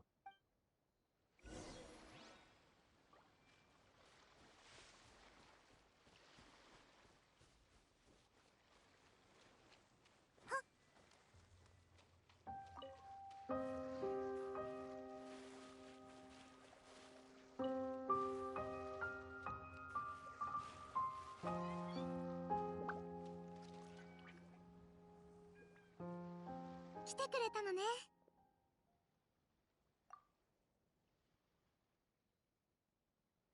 弔いたいのはうちの先生よ。遺体がなくて。シグウィン、薬を作っ。ええ、ヌビレ。でもあの夜の出来事を理解したと、自分が犠牲に。病気に効く薬であれば嘘をついてでも子供に飲ませる。そっか。法を犯したからには罰。それはそうなんだろうけどさ。ただシグウィンがあいつと。でも結局シグウィンも。パイモンちゃん、その逆よ。もしパイモンちゃんも旅人も。判決を言い渡す。被告のメルジーヌを有罪とする。最高審判官は法の威厳を守ったけど、メルジーヌの薬カバンを取り上げることはなかった。その日からメロピデ要塞には小さな医者が一人増えたの。彼女は相変わらずフードをかぶりローブを着ていた。そこでは雨が降らないのに、人間の姿のおかげか誰も彼女の診察を拒まなかった。患者が増えるにつれ彼女の刑期も短くなっていった。メロピデ要塞の人々は彼女から離れなくなり、刑期が終わった彼女もそこにとどまり続けた。そんなある日、彼女宛てに外から手紙が届いたの。見覚えのある場所に着くと、一人の老婦人が it was the friend. Okay, that was the friend she saved. 彼女は一目でその偽装を見抜いたけど、それを言葉にせず質問した。メリュジーヌなのにこんなにたくさんの人から尊敬されてるのはどうしてだと思う？きっと人間の顔をしてるから。シグウィン、もう50年以上経ってるのにあなたは年を取ってない。とっくに人間じゃないって気づかれてるはずよ。こんなに何年も経ってようやく見つけた。あの夜あなたが助けてくれたことをずっと覚えてるわ。どうしてうちだって分かったの？もうメルジーヌじゃなくなってるのに。人間かメルジーヌか、それはそんなに重要かしら。覚えてるのは手のひらのぬくもり。これが何よりの目印なの。あなたのこのぬくもりはやっぱり変わってない。シグウィン、もう隠さなくていいの。今はみんなメルジーヌと友達になりたいと思ってる。あなたみたいなメルジーヌがいてくれたおかげかもしれないわね。遅くなってごめんなさい。でもずっと伝えたかったの。ありがとう、メルジーヌ先生。これこそポトンさんの告白を聞いてずっと彼に伝えたかったの。ポトン、彼を治療したいと思ったけど、その病気の根源は君もパイモンちゃんも。気にすんなって。実は君たちをマレシオセファントムから特別に許可をもらって、あの薬の改良版をいくつ。これをどうするかは君たちが決めるべき。そうかもしれないけど。いやでもこれってもうテイはメリュジーヌの体質はあの大洪水で変わってないし、まだこの薬の効果を。だってメリュジーヌからしたらやっぱり元の姿の方が可愛いだろ。パイモンちゃん、人間かメリュジーヌか、それはおい、I don't want to keep it just for shits and giggles. It's a collector's item.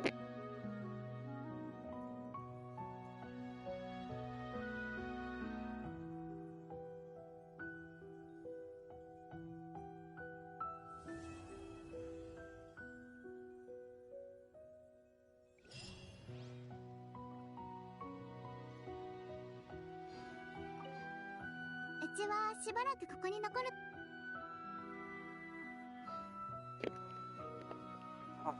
Yeah, they said that when she figured out the Fontanians dissolve in primordial seawater, but when did they figure that out, though?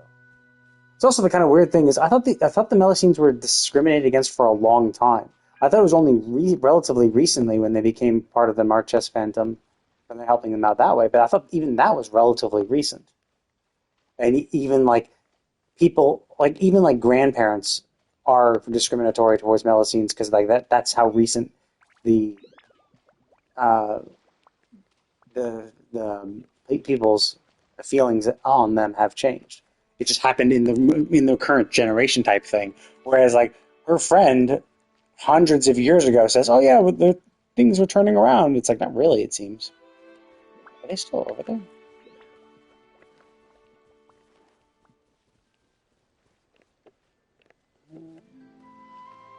Yeah, it seems like they're gone.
次の仕事はよっ。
砕け散れ。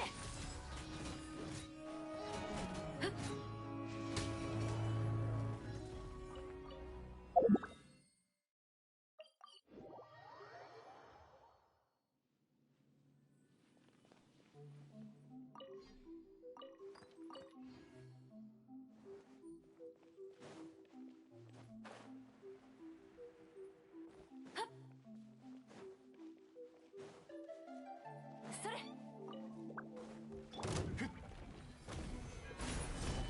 決闘せよ。やっへいはっわめきなさい。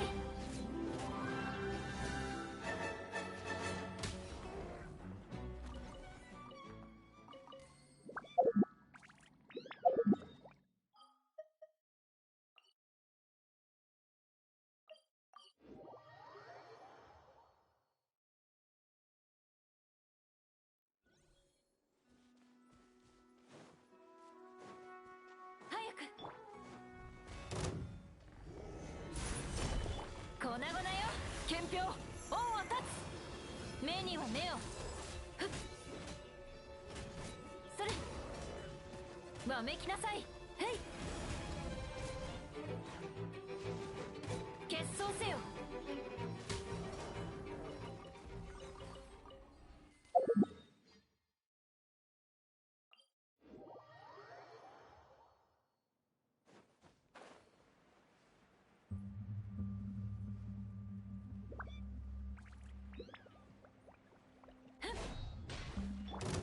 剣女盤石。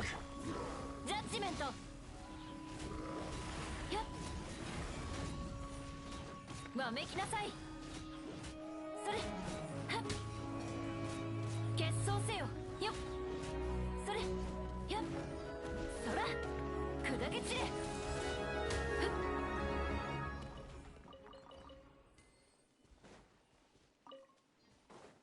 はっ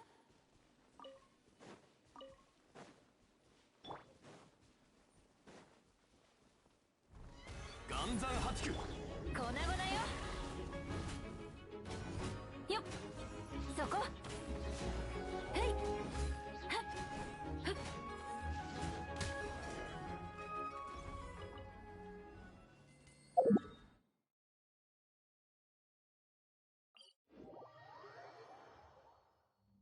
早く。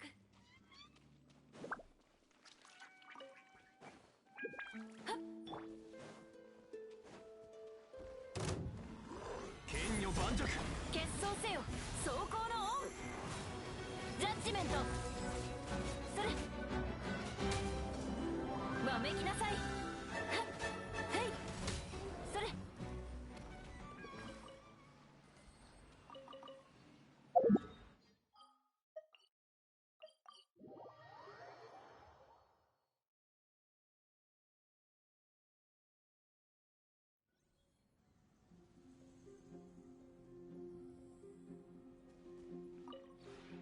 この同点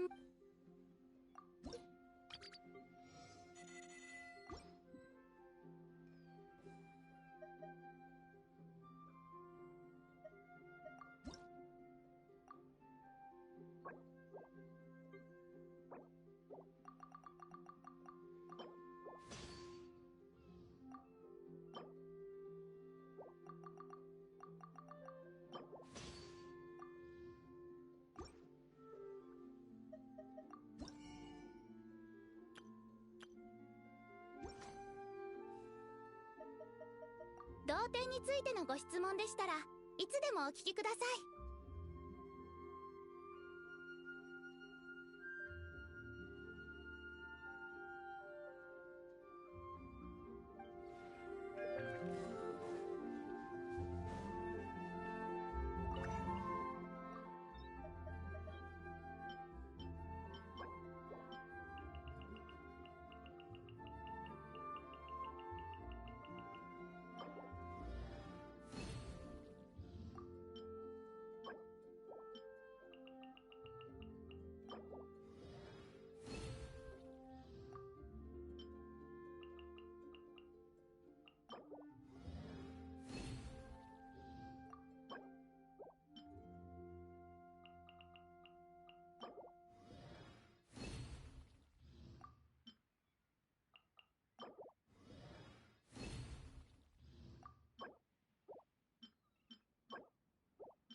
私とセピロス剣術について学びたい？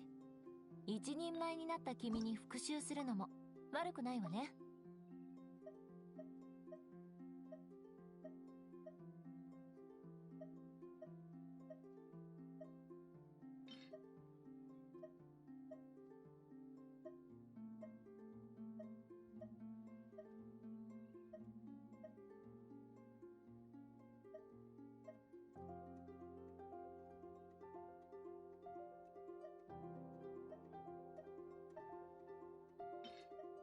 騎士と貴族のしきたりは似ているわ。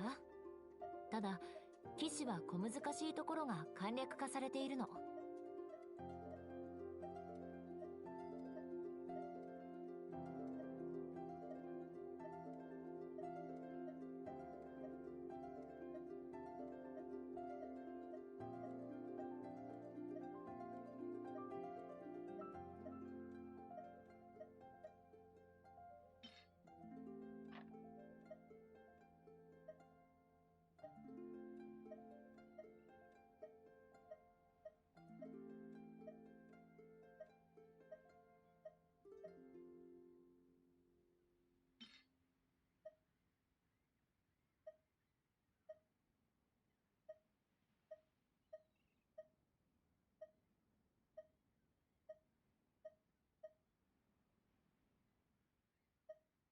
貴族たちの古いしきたりなんて聞き流してちょうだい。いつか私みたいに何百条ものしきたりを暗記させられても本気にしなくていいから。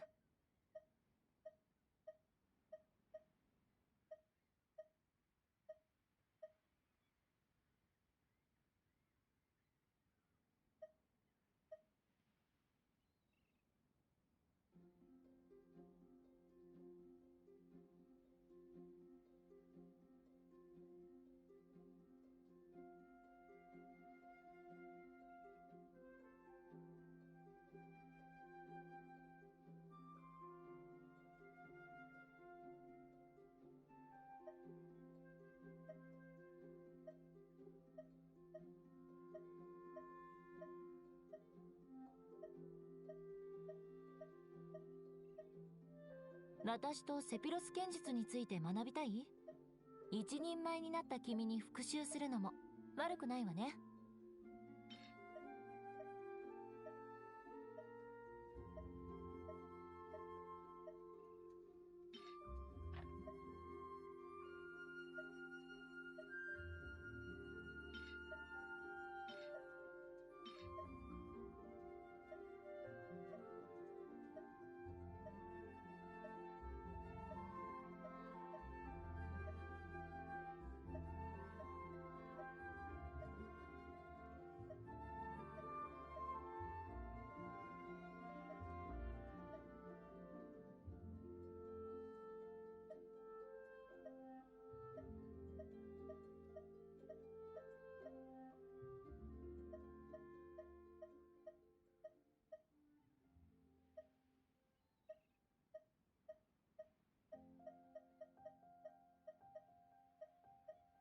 騎士と貴族のしきたりは似ているわ。ただ騎士は小難しいところが簡略化されているの。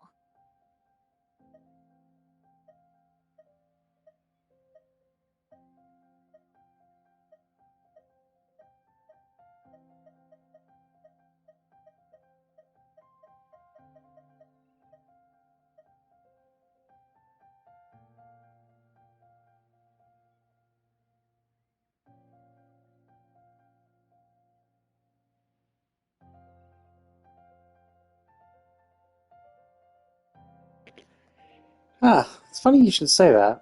私とセピロス剣術について学びたい？一人前になった君に復讐するのも悪くないわね。The answer is yes.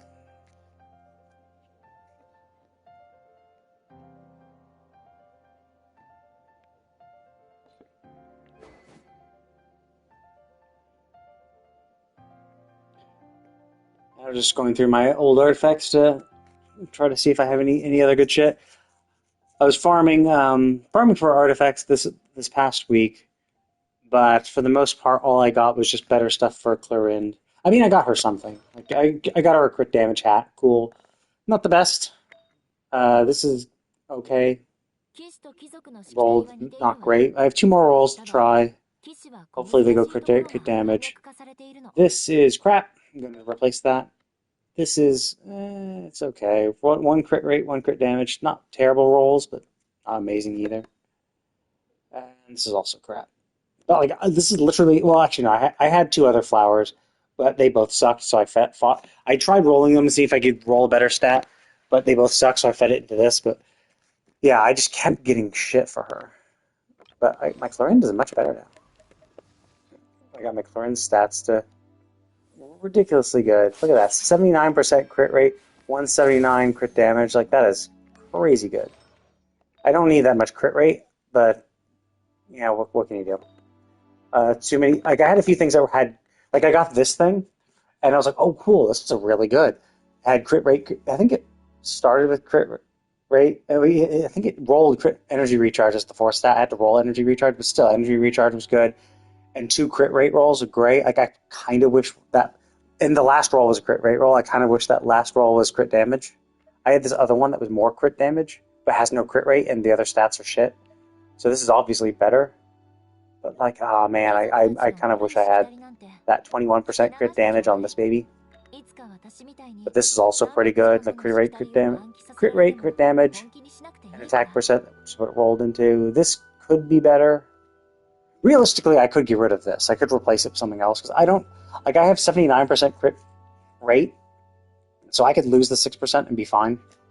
So realistically, I could swap that out, and I definitely will be farming some more because Chlorine needs some better shit. I mean, not Chlorine. Emily needs some better shit. Like this is the only other. Yeah, so I have this attack percent, which is dog shit, and I have this attack percent, which is also dog shit, but it has crit damage, which is good.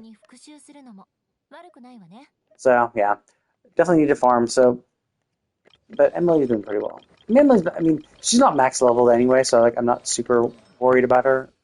I'll get her. I'll level her up at some point. I haven't even gotten her.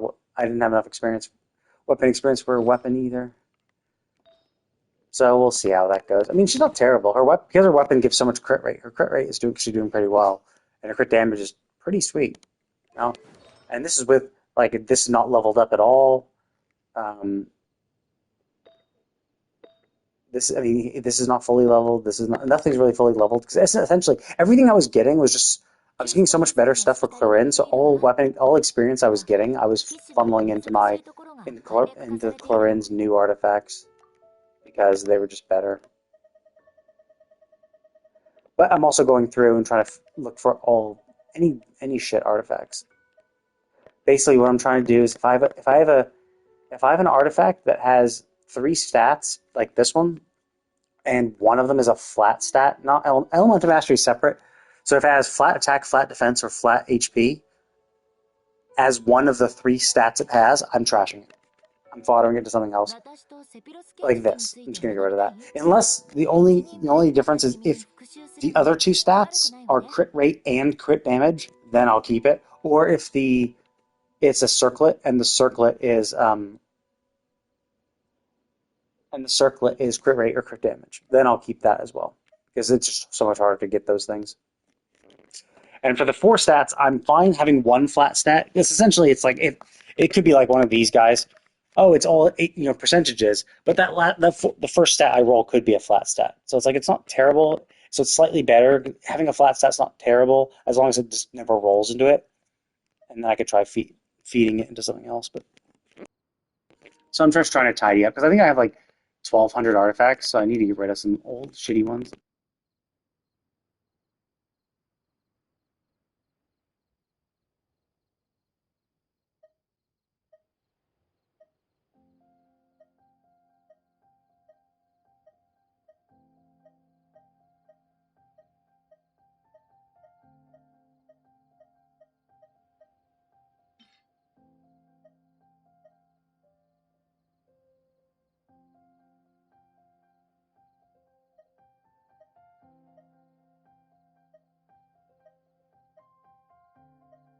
騎士と貴族のしきたりは似ているわ。ただ、騎士は小難しいところが簡略化されているの。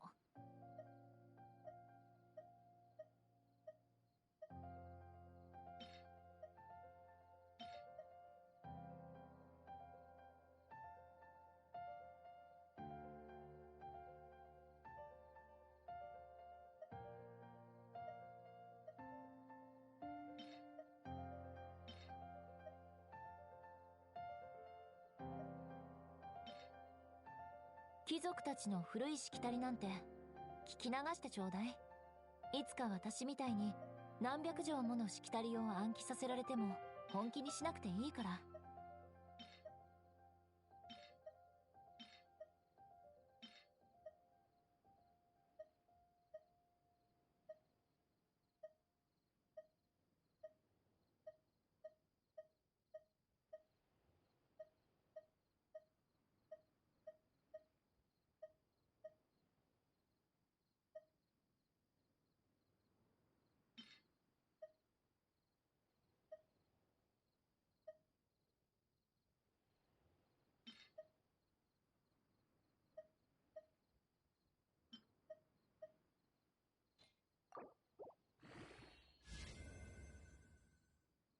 Darn, I really wanted to attack percent or energy recharge.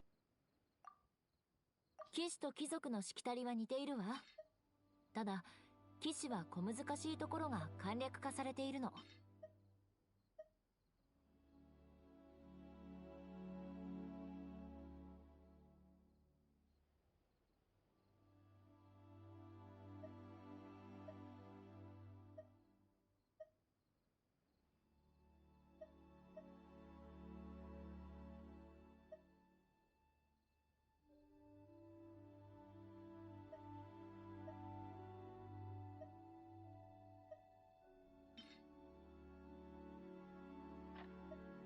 私とセピロス剣術について学びたい？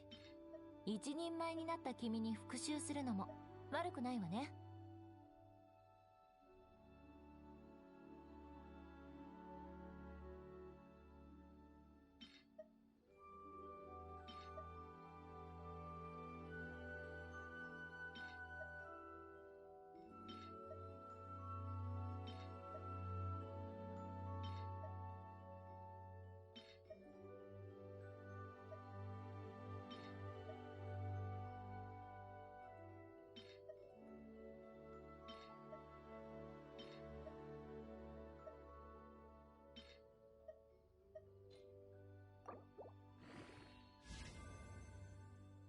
貴族たちの古いしきたりなんて聞き流してちょうだい。いつか私みたいに何百条ものしきたりを暗記させられても本気にしなくていいから。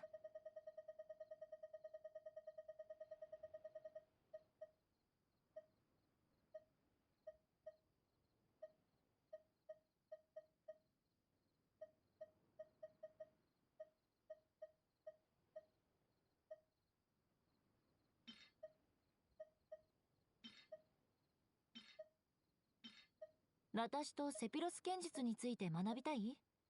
一人前になった君に復讐するのも悪くないわね。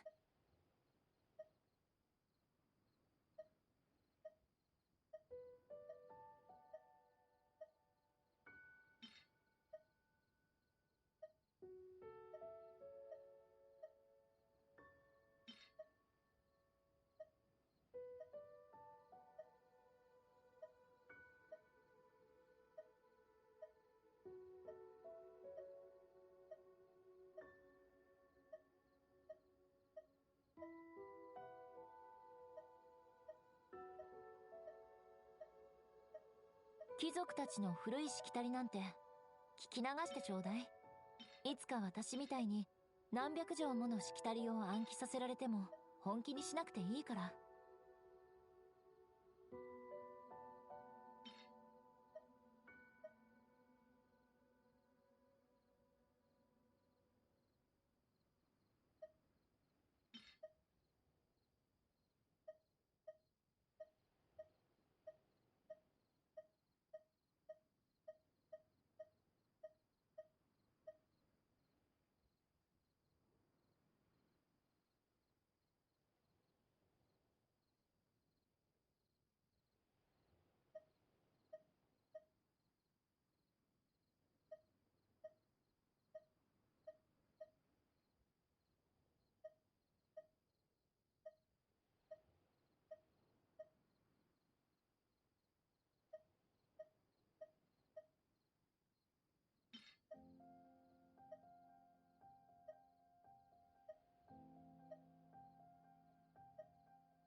Darn, she really needs crit damage more than she needs crit rate. 私とセピロス剣術について学びたい？一人前になった君に復讐するのも悪くないわね。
騎士と貴族のしきたりは似ているわ。ただ騎士は小難しいところが簡略化されているの。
私とセピロス剣術について学びたい？一人前になった君に復讐するのも悪くないわね。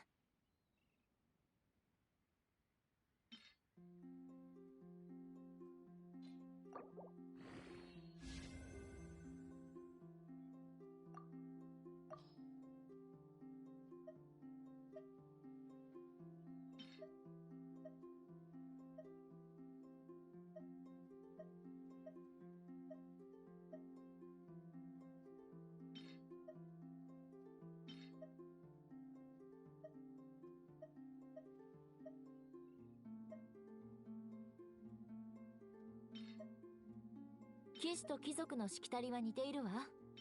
ただ騎士は小難しいところが簡略化されているの。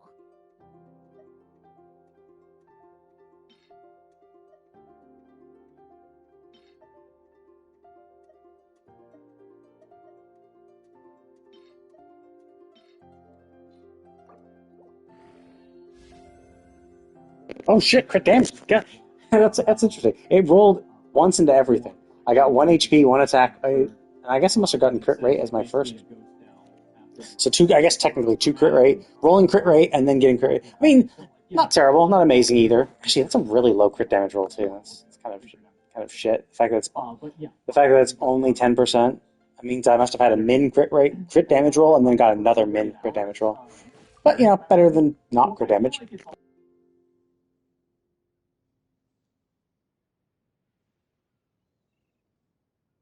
She's 1800. I mean, 1800 attack is still pretty good considering she's going to level up 20 more levels, and it gets ascend twice more, level up 20 more levels, and her weapon's going to level up, and she's got a little bit more crit rate from her weapon too. So I think it might go up to 34% maybe.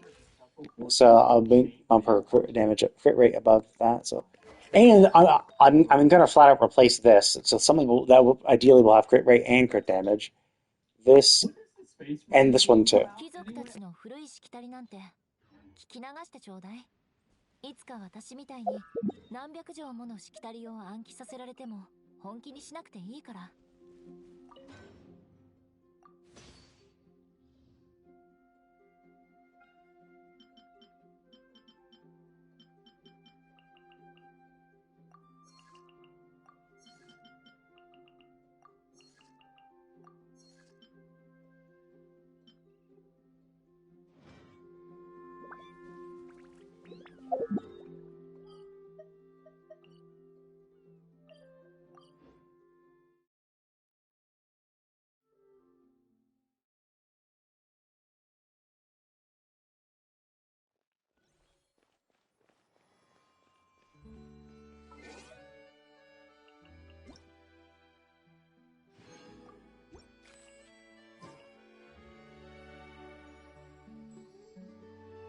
Okay, I think that's going to be it for today. I'm going to go ahead and stop. I did all I wanted to do. Leveled up my shit. I did the event. That was super quick. And then I did Sidewinne's quest. I wasn't planning on doing that. I was thinking I might do some farming, but then I'm like doing all my other shit. I thought the event would take longer too. So I thought the event would just be like what I would do while I was working out, and then I would just farm some shit. But the fact that, like, even with my dailies and event, it was only like 20 minutes in. So I was like, oh, I'll just finish up Sidewinne's quest, her character quest. And I really liked it. It was really enjoyable. It had some interesting twists and turns. I thought it was a pretty interesting... some of the time frame didn't make it that much sense. Especially when it comes to the Melusine discrimination. Like, she was discriminated back then. It makes sense. You know, hundreds of years ago, Melusines hadn't really integrated themselves into society. So it's understandable there'd be discrimination. But in other quests we'd done in Fontaine, like, the discrimination only seemed to, like, ease up recently. Like, within the past 100 years, it eased up. So that was kind of weird that she saved her friend, and her friend found her after and she was in there for at least 50 years. Now, the only caveat could be that maybe she only turned herself in a few hundred years later. Like, maybe she changed herself human, lived for a few hundred years more, then at that point figured out, oh shit, this is what's happening, and turning people into... This is what's happening with primordial water, and then she realized what happened. Because she said only when she realized what was happening did she turn herself in. So, which doesn't make sense, because it doesn't make 100% much sense, because she should have known... She already knew that it was illegal to do what she did. So presumably, once she did it and saved her friend, she would have turned herself in right then and there. Which then makes her friend's statements make less sense, because discrimination against Melusines were still running strong. Because I think in the world quest we did, it was like people in, like, the grandparents' generation was like racist against Melusines, and there was still discrimination from them. But because Melusines have ingratiated themselves as acting as the police force, helping the police force, that they were, you know, becoming more well known and well liked and treated better. But that was something that was only being kind of done in the last 100 years, which doesn't really make sense. But otherwise, you know, whatever, right? So it was kind of interesting. I was a little wrong with some of my predictions. I was expecting that it was primordial seawater, and technically I kind of was right, but not really. It was Fontanians who were melted by primordial seawater, which presumably also contains some primordial seawater, but with extra Fontanian bits. So I wasn't 100% right in that, but how was I going to know? Like, there was no way we could have known that. They could have easily just said they were doing the normal, straight-up primordial seawater, but I didn't expect Rawat and Poten to be the same. I was kind of expecting... I guess I was a little more optimistic, thinking that... well, I mean, I guess I was open to the concept of him being more in line with helping these people out, but I still, at core, was kind of thinking he was being coerced into doing it. But it seems like maybe he was at some point, maybe some aspect of it had some elements of coercion, but he had long since just been doing this, you know, intentionally. So, I hadn't predicted that. Still, it was interesting. I really enjoyed it. I liked learning more about Sidewinne, the face changing, the potion thing. I was kind of hoping the witch would be more, there'd be more to the witch, but there really wasn't. And also the other weird thing too was she was talking about the disease that Fontanians have, which I'm like, what? Like, just because they're part oceanid, I'm like, it's not really a disease. It doesn't really even seem to be affecting them in their daily lives at all. Like, sure, when you come into contact with primordial seawater, that fucks you up. Sure, I get that. But, like, they've been, like, morphed forever. Like, so I don't really see it as I don't really understand why she was categorizing that as a disease. But, you know, a few little things that didn't make as much sense. And I was kind of hoping that, like, she would be part of the witches' circle, the Hexen Ritter or something like that. But they just didn't go that route. And then she sacrificed herself. I was kind of just expecting her to just have some other actual method, because it seems like the potion she gave was the same potion that this dude was using, although presumably a better version of it that doesn't cause ulcers and actual issues. But either way, I enjoyed it. It was a lot of fun. So thank you all for watching, and I will see you all next time.